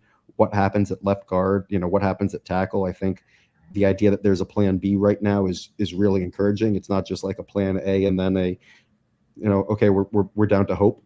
And then obviously it's, there's a big bet on Burns, and does it look like Burns can be a guy who can turn, can change what's happening in a game, there's been a lot of commentary in our chat about what we've really got from Kayvon so far. And I think Burns is going to tell us really a lot more about what we got from Kayvon, just like Neighbors is going to tell us a lot more about what we've got from Wan'Dale. So obviously, there are those steps in terms of the general roster. And then in terms of the coaching staff, I mean, it would be a really good thing to hear, to not hear Daboll making jokes about how everything's, great with assistants with whom everything is clearly not great. That would be, a good step one. Is, as long as Daboll gets the last slice of pizza, I feel like we're in in pretty good shape going into next year. But I think I would have to see something. Basically, I'm going in thinking that the benefit of the doubt is with the regime, unless there's significant evidence that something's very, very wrong. And then in 2025, obviously, what quarterbacks are available is really important. The Giants, it's very clear to me that the Giants want to upgrade their quarterback. That doesn't mean to me that the Giants have to get the best available quarterback in the offseason in 2025. If there's not somebody who's worth that long-term investment, I don't want them to try to make that long-term investment. So, as much as it would stink to kind of keep waiting, another couple years before the Giants can really, get more aggressive, that'll be a big factor in where things are. I'll obviously want to see the contracts structure the way I've seen them over the last few months, and in terms of basically paying our bills as they're due and not offloading them into future years. And then I think the one thing that would really, really scare me is if we take the Brandon Beane approach of, say, something like, well, if we make a big trade and it doesn't work out, I'm not going to be here anyways. Like, that's gonna, to me, that's the worst thing, because I say what I will about Joe Schoen's despicable predecessor, and I will say a whole lot. He did have the grace to get a second first round pick, that he left behind for the next regime. And at the end of the day, that's the one thing that I can't hold against him. And as long as the Giants don't seem like they're in job preservation mode, I'm not going to treat them in job preservation mode. I appreciate that. So yeah. Will has probably the most patient long-term view of roster building, and I respect that. I'm not going to try to change your mind. Monty, what would you consider to be success this year and next year from this regime? Yeah, and I mean, it's a tough question because, I think that at this point, this is kind of just where I want to take it. It's obviously that there's parts where I agree a lot with Will, with like seeing success from the players they drafted and things like that. That's all part of it where I could grow confidence. I think for example, them starting Drew Lock this year, I think would go a long way with me in the sense of it shows me that they're truly pivoting off of Daniel Jones, and that's truly accepting that you made a mistake and we are not risking losing another dollar. Like, this is off. I would appreciate that approach, just because, like, you're trying something new, you're pivoting on a mistake, people improving. The one thing I will say though, is although that, like, my metric for success, that's great at all, I do think at some point in time we do have to consider that as much as we can sit here and say, I want to give these guys patience, they're going to have to show results in the form of wins to keep their jobs to some extent. I know Joe Schoen will likely get a little bit more time, most likely, than Brian Daboll will. But if Brian Daboll doesn't start to produce results, I want to see it, because I want to see Brian Daboll succeed, but it could be over for him. So ultimately, I am like hoping and rooting for wins this year, because something we talked about earlier that Sal and I have discussed before, and I'm curious to get some of your thoughts on this, Will, is I feel that if we don't get a significant amount of wins, to some extent, 8, 9, whatever, I don't want to put a number on it, but something that people can take. Monty, I got to jump in for a second, because I heard this on the last episode that you said the word amount when it necessarily didn't belong. And if there's one thing I've taught you, and in the last episode, I literally heard you catch yourself, and it's almost like you're like, damn it, Will's going to kill me. So the number of wins, there we go, that they get there. I'm fist pumping Stannis Baratheon on my wall. There we go. But with that said, Will, how do you, we've talked about there where we didn't, like, if there was some sort of pressure where they had to get a quarterback this year, then it's like you might as well have fired him already, type of thing. And, kind of going into next year, I don't necessarily know if they're going to force a quarterback, especially if Joe Schoen feels like he has more time than Brian Daboll does. But personally, the way I feel is that if they feel that Brian Daboll is on the hot seat and there's going to be some expectation of wins in that next year, I really do not want to see him drafting a rookie quarterback. As much as I love Brian Daboll, and as much as I think the biggest takeaway we'll have from the Brian Daboll era, if he gets fired before he gets his quarterback, is that we never gave him a chance to have a rookie quarterback, and I think that'll be a huge failure. I do not want to give a rookie quarterback to a coach that is on the hot seat. So that's kind of where I come with, where we do need to start seeing wins, and most importantly for Brian Daboll, but that will also start to stack up for Joe Schoen. The second Brian Daboll's fired, that will also put the microscope directly on Joe Schoen, and the wins will start to have to fall quickly. So as much as, want to sit here and build this like a college program and give these guys time to build their program, it's just not how it works in the NFL. So more importantly, I kind of want to hear your thoughts on the Brian Daboll part of that thought process. Yeah, I think, I'm less concerned with the what direction than I am into what the expectations are and why, and kind of like how the organization looks at these kind of moves. Like, in 2021, for example, when it was like, oh, we're going to prove that DJ is right by just finally giving him some weapons, and that'll really show all the haters. Like, that was pretty egregiously a very concerning process when you're losing bidding wars against yourself. And but if the Giants end up 4-13 this year, like, I very much rejected the idea that Daboll needed to show some sort of competitive roster with DeVito to keep his job this year. I think that was hogwash, and especially given the continuity with the general manager. I think that was very much reactive to the last regime and what people saw, not about Daboll himself. But I think it's, I guess, big picture, I would say it's premature to necessarily have a defined path. I think there's a very decent possibility that the Giants end up trying to upgrade their QB without going through the draft, whether it be trading for someone available. I know there are people who threw out Dak. I mean, I could see a guy like Geno being a placeholder if the Seahawks have a tough year and they start rolling with Howell early on, and they end up being somebody who drafts somebody. Like, when we talk about having a plan, it's if somebody becomes available, the Giants might be able to pick up the phone and make an offer, and that person could have a chance to succeed. It's not necessarily saying like, Drew Aller is going to be picked at, number 6. So as long as we're picking in the top 6, we're going to be able to get him, or I know you said Milrose might the guy you want some stock in, Monty, but I don't think that's necessarily what the expectation is. And I would very much agree with you that if Daboll's gone before he has a chance to really build his QB, that's a real mistake. And I mean, I've been blue in the face about for years thinking that the last regime was a much bigger kind of threat that the Giants needed to worry about defeating than any opponent on the field, for exactly this reason, because we're in this kind of purgatory. Yeah. So I would define success a little bit differently. I think, again, I'm going to keep saying this, not advocating anybody get fired, but I would say that the decisions they made, the sort of the up and down, 3 different approaches for 3 different off seasons, this sort of mercurial approach to handling the business of the front office, which really should be a stabilizing force for an organization. That's not good for Joe Schoen. But at the end of the day, what can save him, in my eyes, in terms of his job performance, is if every decision but that quarterback decision is leading towards a roster that looks like it's ready to compete for a division and a conference within 1 year, maybe 2 years. I'm not saying they have to be on the cusp right away, right?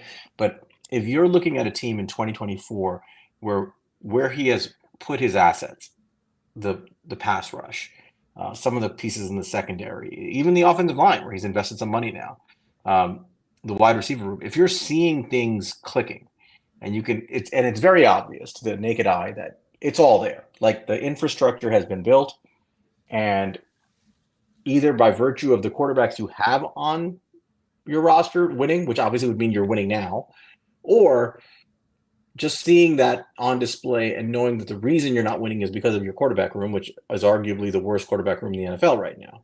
It's definitely bottom 3. You can go. We did this exercise. You go through all the different teams in the league, and it's down there, unfortunately. Just looking at body of work and what expectations are going into the season. If it's very clear that everything else Joe Schoen has done, or the plurality of things he has done, the majority of things he has done, have built the roster to the point where you're kind of, I don't want to say just a quarterback away, but where you're a quarterback addition away from being a legitimate contender to win the conference, I would say that's a huge success, right? If you can honestly appraise the team at the end of 2024 and say, Joe Schoen's additions have stabilized the offensive line. They've stabilized the running game by committee. They've stabilized the wide receiver room. They've stabilized the tight end room. They've stabilized blocking and run personnel. They've stabilized the defensive line, pass rush, the run defense, which is still a problem, by the way. Another area that I'm really kind of concerned with how he handled things. They've stabilized the secondary. That you've now got the makings of a team where you're basically one good offseason and a quarterback away from being a legitimate conference contender. I think that would be a huge success. Somewhere between that and abject failure is probably where the truth is going to be. But that to me would be success. Again, if he doesn't get there, I'm going to look back at 2024 and say, well, why didn't you get there? What are the component parts that are missing to get there? And I'm going to hope that he can fix it. But it does matter, how many of those things hit versus how many are still question marks at the end of next year. I want to say one thing that I think we'll disagree a little bit, because based on what I've seen you say, what I've heard you say in the past, and I know some of it was right after the draft, so I don't know if now that the seas have kind of leveled a little bit, if you're still on the same page. But I would say that, like, the weight that I would put into a guy like Bo Nix or JJ McCarthy having early success in evaluating Schoen and Daboll is almost zero. Yeah, absolutely zero. I do not think that any one of them, including Caleb Williams, by the way. I don't think that you put that on a rookie. I don't think you. Well, Caleb Williams obviously wasn't on the board. In the right. No, but I just mean in general, like any rookie quarterback, I wouldn't put that on the GM and the head coach in year one in terms of right. But I'm saying I think I heard you say, and correct me if I'm mistaken, that basically they better hope that these guys don't find success, because that'll reflect really poorly on them. Not this year. I mean, over the course of their careers. Okay, that's fair. But I think it's about what happens with the Giants, not about necessarily the opportunity cost. And that goes on. That goes also for guys like Leonard Williams or Saquon or McKinney or anybody who the Giants let go. I kind of disagree there. I mean, I think that when it comes to quarterback specifically, if you've missed on opportunity costs there, it's pretty difficult to recover from that unless you immediately hit yourself, right? So an example would be the Bills passed up on Patrick Mahomes in 2017. They traded that pick to the Chiefs, but they took the picks they acquired, moved up, and went and got Josh Allen in 2018. So did they get the best player? No, but they got the second best player, arguably. And I don't think anybody views that as a huge mistake. They got their guy. In hindsight, it looks like a mistake, but it wasn't a bad mistake. If you miss on if the opportunity cost is losing a franchise quarterback, any way you slice it, it's just gonna reflect poorly on you, because especially in the context of if you don't find your guy, right? Mm-hmm. Obviously, if you find your guy, right? If next year, whether it's a veteran, whether it's a guy on the roster now, which is highly improbable, but whatever, it's a veteran or a rookie you bring in a year or two from now, if you've got your guy, nobody's gonna care that you didn't take JJ McCarthy or Michael Penix or whoever was on the board, but if those guys are finding success in the NFL and they've established themselves as franchise NFL quarterbacks and they have their teams competing for division titles and conferences, and you still haven't found that person, absolutely you're going to be judged through that prism. That's what I meant by he better hope that doesn't happen. He better hope he finds his guy.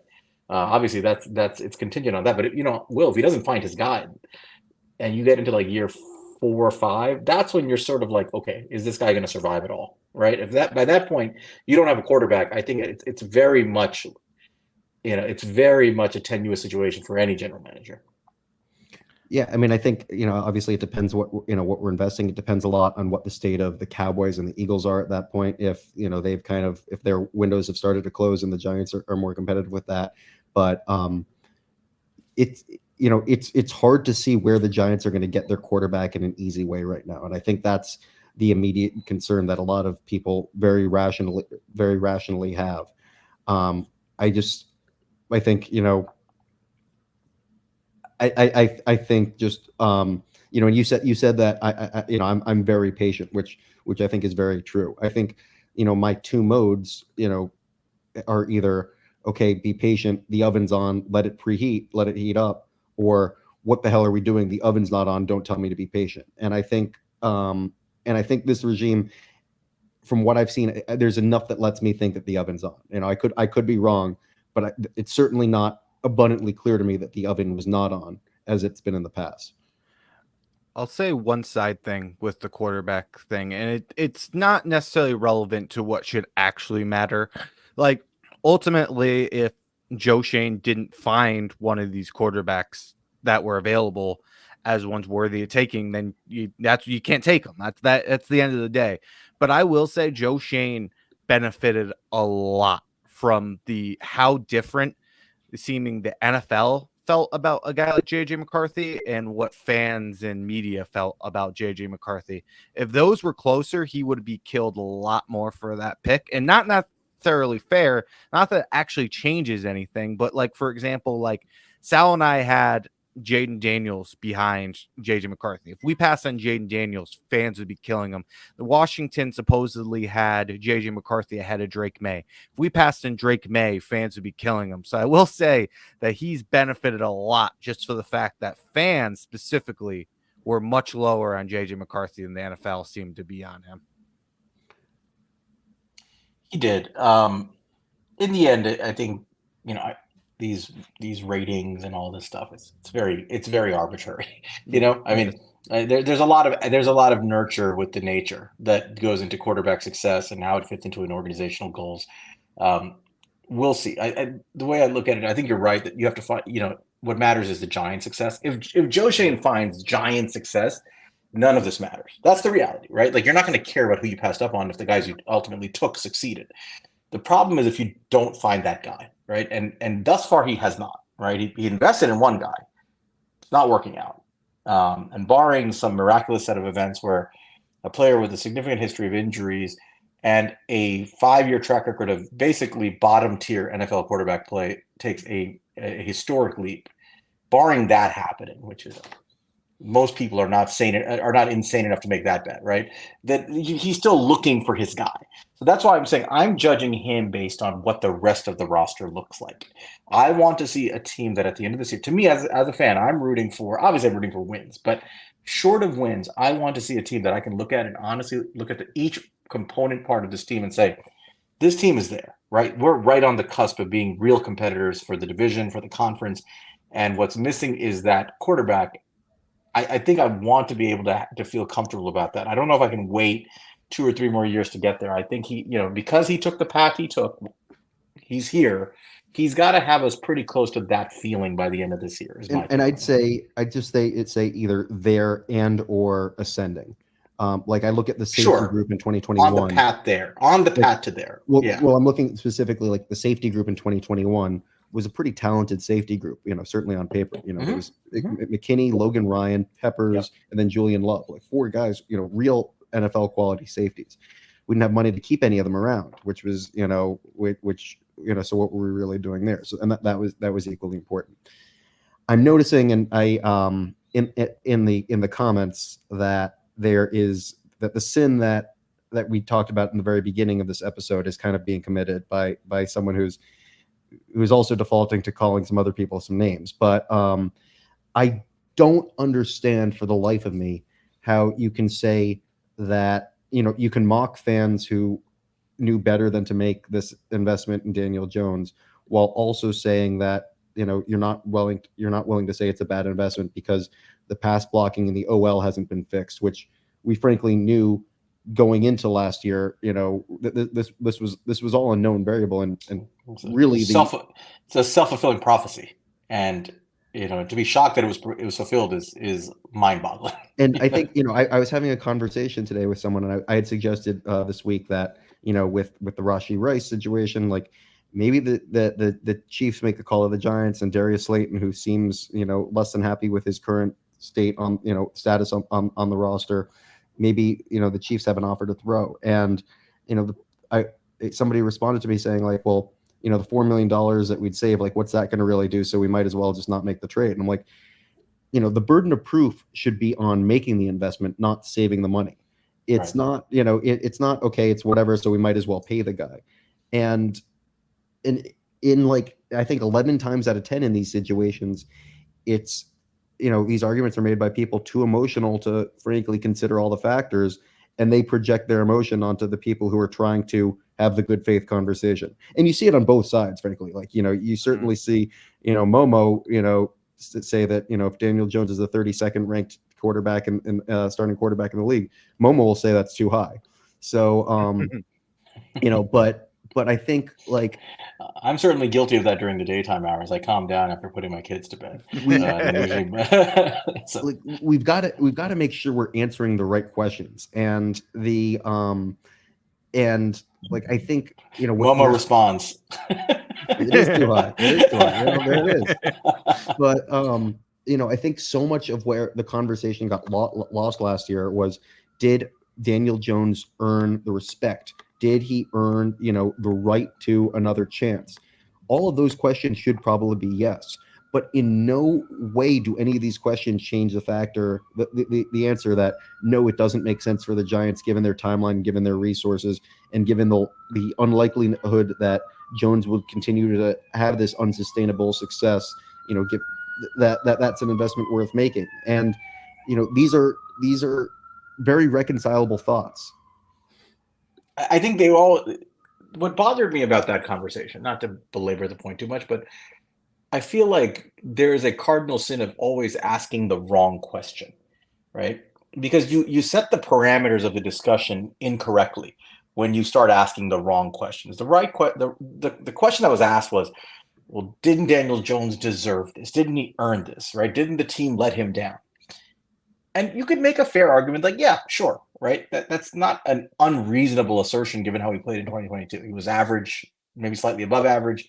The team got to the playoffs. They won a playoff game. He had good moments. All of those things are true. But that was never the right question. The question was, what is the decision that puts this organization on the fastest track to becoming a Super Bowl competitor? And is paying Daniel Jones the right move to do that? It's sort of like, do you remember in Game of Thrones, Littlefinger used to say, I ask myself a question every day. Is what I'm going to do going to get me closer to sitting on the Iron Throne, right? And if the answer is yes, I do it. So, and he ultimately gets killed, but the thought process was sound, right? The thought process was sound. If the Giants were thinking of it from that thought process, and if perhaps the fan base had the discussion of, is this decision going to get us closer as fast as possible to winning the Super Bowl? And that was the question.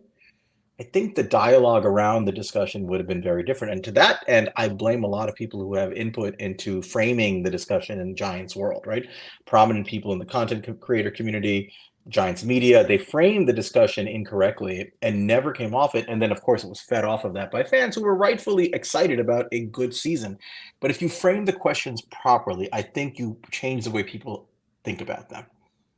No, I think the last point that you made is very, very accurate, and I think it's part of why I love you. I think why I love your podcast. Don't worry, Mrs. Sal. We're good. Believe me, blinds like that, you're not my type. Yeah, thank you. But no, I think there's a real disservice. I think a lot of people on Twitter want what's going to get them most excited for right now, and I think there are a lot of people who basically, content creators essentially, who want to feed that extra empty calories, and who say like, and I've seen the response of like, you just don't want to have fun. Like, I love having fun, but I don't want to lie to myself to have fun. Like, it's a real shame, because I think, I've used this phrase a lot, but there's like a lot of places where I just feel like the plot has been lost by by Giants Twitter. And I know we've been on for a while, and there was something else that we wanted to address, and I think that this is a good kind of transition into that. I became somewhat infamous through my opinions on Saquon Barkley, after whose name I'm now allowed to say, I feel like, by myself, because I'm not worried the Giants are going to extend him again. So I'm comfortable saying his name now. But from day one, April 26, 2018, it was, the way that the Giants weren't willing to trade down for him. It was just, to me, it was like basically selling, your kid's college fund to buy candy at a candy store or something like that. It's giving children immediate gratification, and this is what will keep the team as excited as possible for what's going forward. And we can go. I've spent most of the last 6 years kind of explaining why the draft pick was a mistake. That's not necessarily what needs to be talking about. Saquon, as an athlete, deserves immense respect. I mean, he's played through incredible pain. He's incredibly disciplined. He's a great role model in a lot of ways. Like that's all fine. But he was a terrible Giant, and the illusion, basically the wool that was pulled over this fan base's eyes, who took at face value things like, I want to be a Giant for life, was, in my opinion, did more harm than good to the locker room. And I think Ethan, our friend who you mentioned, said something that, you know, that I've certainly thought is, half you guys are all mad at Saquon for the wrong reason. And, you know, and I think what that's about is there are people who call him a traitor. And I think that's just such a, it's such a wrong kind of interpretation of how everything went down. And the way I've read things as Saquon was a guy who loved being the star, and basically in his world, as long as the Giants were going to treat him like the star, he was going to play ball. You know, I don't see Saquon as being a guy who's saying, okay, I'll be the RB2, you know, at this stage of my career in 2021 when Booker's out playing me. I'll be the guy who, you know, who jumps in and spells, and I'll do what I can. It was, you give me the touches, and you know, and I'm going to make something happy. And I think he was happy in his very specific role. I do not think that at any point in him saying Giants for life, it was, I'm going to do what I can to make sure that happens. It was, as long as the Giants are going to keep rolling out the red carpet for me, I'm going to play ball. And if I'm mistaken, if it was Giants for life and it was more than that, he's not going to Philly. And I think, frankly, it's weird to look at him as a traitor, because I don't really look at him as really being a part of the Giants-Eagles rivalry. You know, he wasn't in many of those. I mean, outside of, you know, one playoff game that was over in the first quarter, he wasn't really in games that had consequences against that team. And for him, it was about, can I put up the stats? You know, it wasn't necessarily about, can I put up the stats, but can I be the star? Can I show, you know, that I'm special? Not, you know, what does it take to take the Giants to the next level? And I frankly I've always seen him as a mercenary, and I think that, you know, in a way that the way that this played out is even better than if he was traded in, you know, mid-season, because it ripped the cord out of a very, very toxic relationship, and which would have led to a toxic legacy. And, like, you know, even something like, you know, the whiteout, which I thought was so fun. I thought the whiteout was one, you know, like, that was very clearly, this is what we do at Penn State. This is my scene. This is what I'm going to bring. And this is how to make the Giants more Saquon's team, not, you know, how to get Saquon to buy into the Giants history. So, yeah, I mean, I think, you know, I very much was, you know, I was ready in game 5 to talk about how he's, you know, not an MSG, and, you know, and talk about that. But, you know, when he's high-fiving 76ers, you know, against the Knicks in the beginning, the beginning of the series, like, it's very clear that the Giants' success is never what, you know, necessarily was first and foremost to this guy. And I think that that's the kind of that leadership is not the leadership the Giants need. I think, you know, Michael Strahan had a very different relationship with the Giants. You know, that's the face of the franchise I grew up with, and Saquon Barkley did. And you know, and one last point on this is Art Stapleton, I thought, did a really good job, and I think a little bit more of a generous tone than I have, in talking about how young fans, Saquon was the relationship with the Giants. They don't have the relationship with the Super Bowls and the January success, and, you know, even Eli, and to me that was much more toxic than a good thing. I think that was, you know, not about Saquon himself, but just about what he represented with, you know, with the complacency of the last regime and saying, okay, we have Saquon, the fans will just eat him up.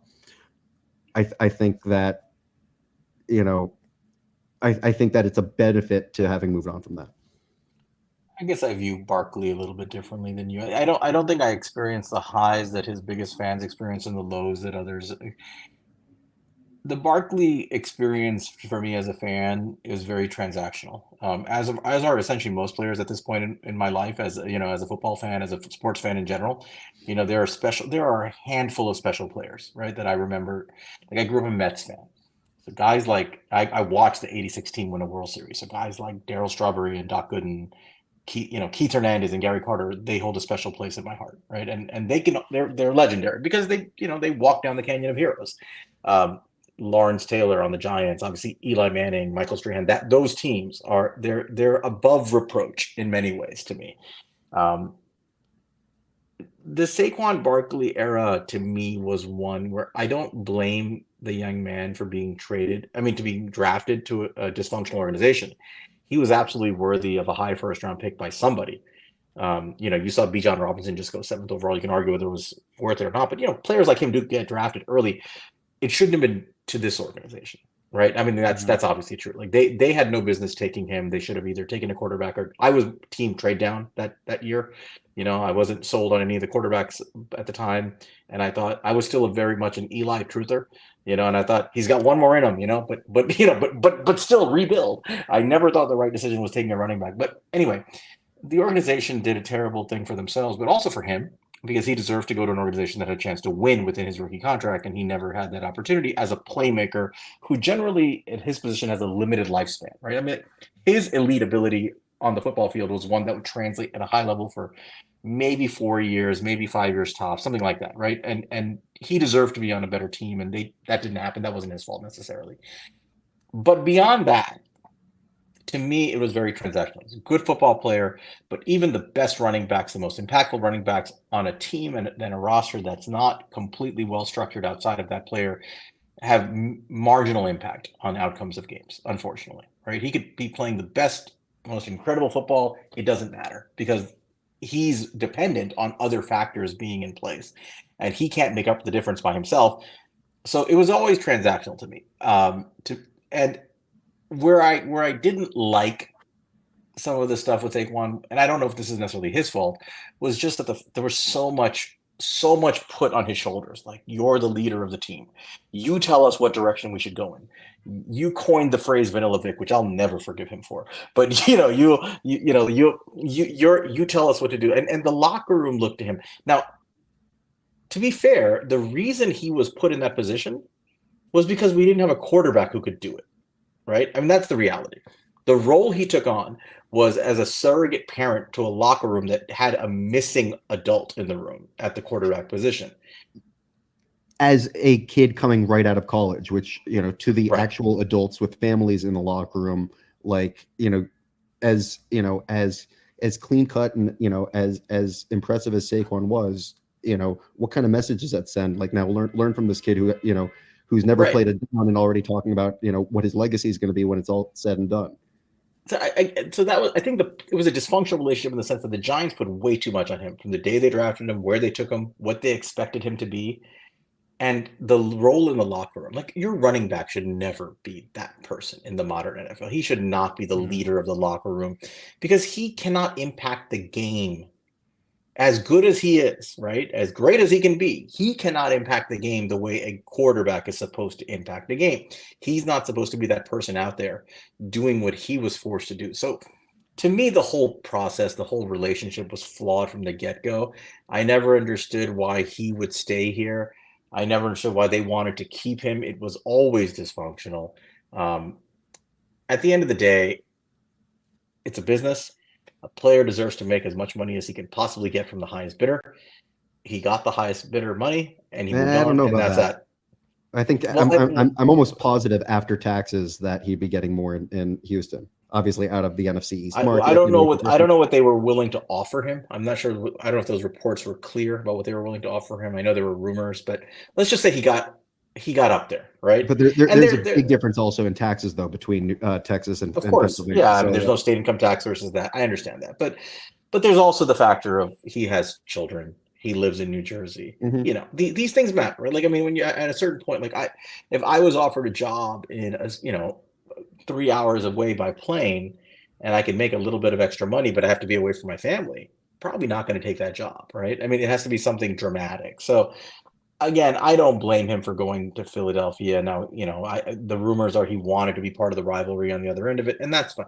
I don't care. Like, he could run for 200 yards against us. I do not care. I won't. Yeah. It will not bother me one bit. He could run for 0 yards. It was a transactional thing. He's a football player. He played for our team for a while. Now he's gone, and I don't really care. And I think that's how I've always kind of viewed Barkley. He's not the transcendent player that other players are in New York sports history, and that's not necessarily all his fault, but that's just the reality. Like, he's not a legend. The legends walk down the Canyon of Heroes or come close to it, and he never approached that. And that's not all his fault. But if you're not in that category, what I'm not going to hold on to memories of that. And I think two pieces on that is one, to compound your point that specifically at a running back, when you're trying to make your running back that guy who a running back shouldn't be. By definition, you're going to probably give that running back more snaps than he probably should be getting, which increases the likelihood for injury and continues to script the whole situation. But as some people are saying in the comments, I think we wasted him. He wanted to stay and be the next Strahan. We expletive deleted him. I think all of that is true, and I think I don't find it boring at all to talk about the dynamic with Tiki. I think it's fascinating because I think for years it was a frosty relationship of people kind of two hostages, essentially, just like trying to do the right thing. Saquon comes in, says he wants to break every record before he plays a snap. Like, that's disrespectful. Like, I feel like that disrespects a legacy of incredible careers. Like, have those goals, fine, but I think you've got to start earning it before you start talking that way. And Tiki obviously was a harsh critic. Talked about in 2020. You got to pass block better. And Saquon said, I appreciate the challenge. I appreciate the challenge. And then the week later, he gets hurt. And Art voiced that he thinks that Saquon tried to do too much and maybe resents Tiki for putting that pressure on him. Obviously, them snapping at each other kind of tells that story a little bit. Clearly, Saquon's upset that he isn't kind of celebrated the way, as for exactly the points that you're making, the way he'd want to be. It's pretty clear from the way he's handled this exit that he has something to say to Giants fans, and that's healthy. I don't necessarily resent him for it, but I think it's a great example of the fan base seeing what they wanted to see and not looking at many signs that there was a lot more going on there. Similar to what we saw with Daboll and Wink. This past year, as that relationship deteriorated. Like, fans just didn't want to believe it after the Daboll report, because Daboll, made that pizza quip that I referenced earlier on this episode.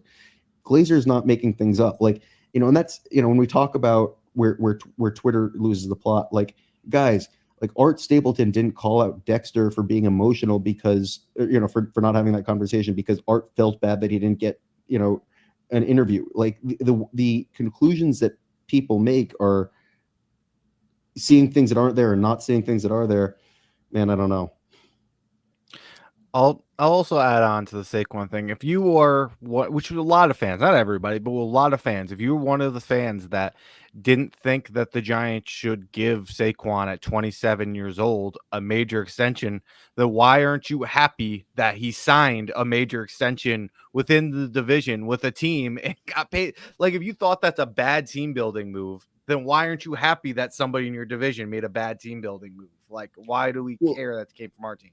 I do think that he's going to make the Eagles better this year. I mean, I do think there's a possibility that he's going to go for too much, in some plays, certainly. But the Eagles' window is very different from our window. And, whether or not we kept Saquon wasn't going to really move the needle on whether or not we were going to be a Super Bowl team. It might for the Eagles. And I can understand that, fans who didn't want to pay him being concerned about that. I'll add this just where I think it is, and I definitely hear where you're coming from. I'm more concerned about a Jason Kelce-led offensive line with Miles Sanders or DeAndre Swift than a Jason Kelce-less line with Saquon Barkley. Yeah, I feel completely the same way. Yeah, and my take on it is I don't care. Like, I don't care. Like, they play us twice. We'll see what the outcome is. They are a significantly superior roster on paper. We did beat them last year handily in the last game. And I don't regret that one bit when it comes to, like, final seeding. That was fun to watch. That was awesome. I got on the jumbotron on that Tron at that game. It's my cover photo. It was great. Yeah. But that, and I regretted a lot of losses last year, a lot of wins last year that I thought were just painful to watch happen, like the New England win and I mean, not that I hate the Giants winning, but I hated it last year. I'll be honest, because it was getting us further from our goal, but not that one though. But no, I mean, I don't care what he does there. That's the way I look at it, right? I'm a Mets fan. When Jacob deGrom was traded from the Mets to the Rangers, I don't care what his career is going to be in Texas. They won a World Series. He didn't even play. I don't care. He could go and win 7 Cy Youngs. It doesn't bother me one bit. You did what you did for my team while you were here, and that was that. And I think that's the prism through which I view sports. Unless you're you're a transcendent player. Unless you're one of those guys who's a legend, who I will remember hoisting a trophy or something close to it. Even like growing up as a Knicks fan, they didn't win a trophy, but Patrick Ewing, John Starks, Anthony Mason, Charles Oakley, that team Yeah. was that was a transcendent team. That team captured New York City for for the entire decade of the 90s. Like New York was all basketball all year round. We love that team and they hold a special place in our hearts, right? It's not like that with these guys. I mean, first, I'm not doubting there are people who love these players. Of course there are, right? Like they're younger, they have affinity for certain players, but for me in particular, you have to reach a certain threshold before I feel that way about a player, and so And I don't really care where they go after this. and I think it's a little chicken or the egg, because I think Tiki was making this point of like, going to Philly, you don't do that. Like people, and I think, I do think like, I would say like, I mean, I'm obviously a weird, weird in my own ways. I wouldn't, I don't bid in auction drafts for Eagles, and I wouldn't bid in an auction draft for Saquon while he was here, because I, considered him in the same kind of breath as I considered Eagles, just players whose career are against the Giants' best interest. But like if I'm not going to bid in, in fantasy football out of spite, like I feel like, it's very easy to be like, okay, I'd go anywhere but there. I mean, I've certainly done that in my professional career. There have been places where I've refused to go. Mm-hmm. And this is, I think, maybe the problem with him. It's personal to him, unfortunately, and it shouldn't be. It should be transactional, but it is. And I think he doesn't want to admit it. He's like, you guys are seeing like these craziest things after like, after he's fist bumping the guy in the front row in this NBA game. Clearly, he's not over this fan base. No, and that's kind of just where I'm coming from. It's like, it's been, there's been, like the person who said he wanted to be the stray hand there, like it's been clear that that's what, the result, but it's not, it hasn't been about the journey, and the journey's never been right. Yep. All right. Any other closing thoughts on this, Monty? Because we're at 2 hours and 16 minutes. One of our not that long. We've gone longer. We go a lot, but yeah. But it's a great discussion. But yeah. Yeah, no, I'm good. I thought it was a really good conversation, from, start to finish. Really enjoyed it. So, thank you, Will, for coming on tonight. It was a lot of fun. Yeah, I really loved being on here. I think if the if the second half of the Knicks game went differently, I mean, the podcast episode may have as well. But yeah, again, I really appreciate the way you guys have your podcast. You guys focus on a lot of stuff that I don't necessarily focus on, and you elevate the conversation to a level that your audience has to rise to, which I think makes a smarter audience. I think there's a lot of content that tries to make it easy for people to like and feel like they're a part of a discussion, which I don't necessarily think does the same benefit for the audience the way you do. So you guys keep doing what what you're doing, and Monty, again, as I mentioned to you this week, I got a beautiful picture of you with your wife. So happy that all's well with your families. And Sal, hope to meet you at a game some point this year. Yeah, I got to come down. I got to come out. Well, up north, not really up or down. I got to come north for a game. I told Monty and I were supposed to meet up for the draft, but I had some family commitments. But I think we'll have to do something during this year. I'll have to come up, plan a game. We'll maybe meet up. I have to look. Well, the schedule should come out soon, right? Like next week or something. Yeah, they're saying next week. I'm sure it'll be leaked, by the weekend. Yeah. I mean, maybe we can all plan Ricky, I'm something. sure, has got the schedule for 2027. Yeah. I think unless Athletes First is leaking it, I'm not sure he's going to get the schedule. So, but no, we appreciate you being here, Will. That was a great episode. And I think it's a good time to have this discussion post draft when there's not a lot going on, and taking kind of the bird's eye view of things, and seeing. I don't think we're actually that far off on our view. I think our maybe our perspective is a little bit different, but our view of what needs to happen is not all that different. But for those who have been here, thank you. All of you in the chat have been active. And I appreciate that. Some of it has been active in a negative way. I appreciate that as well. Activity is activity. Whatever you can do. we have some more stuff that's going to be coming up. I mean, Monty and I are going to be doing some summer scouting. We're getting ready to prepare for the 2025 draft pretty soon. We're going to dig into prospects. I'm beginning to compile our position by position list of people we have to start looking at.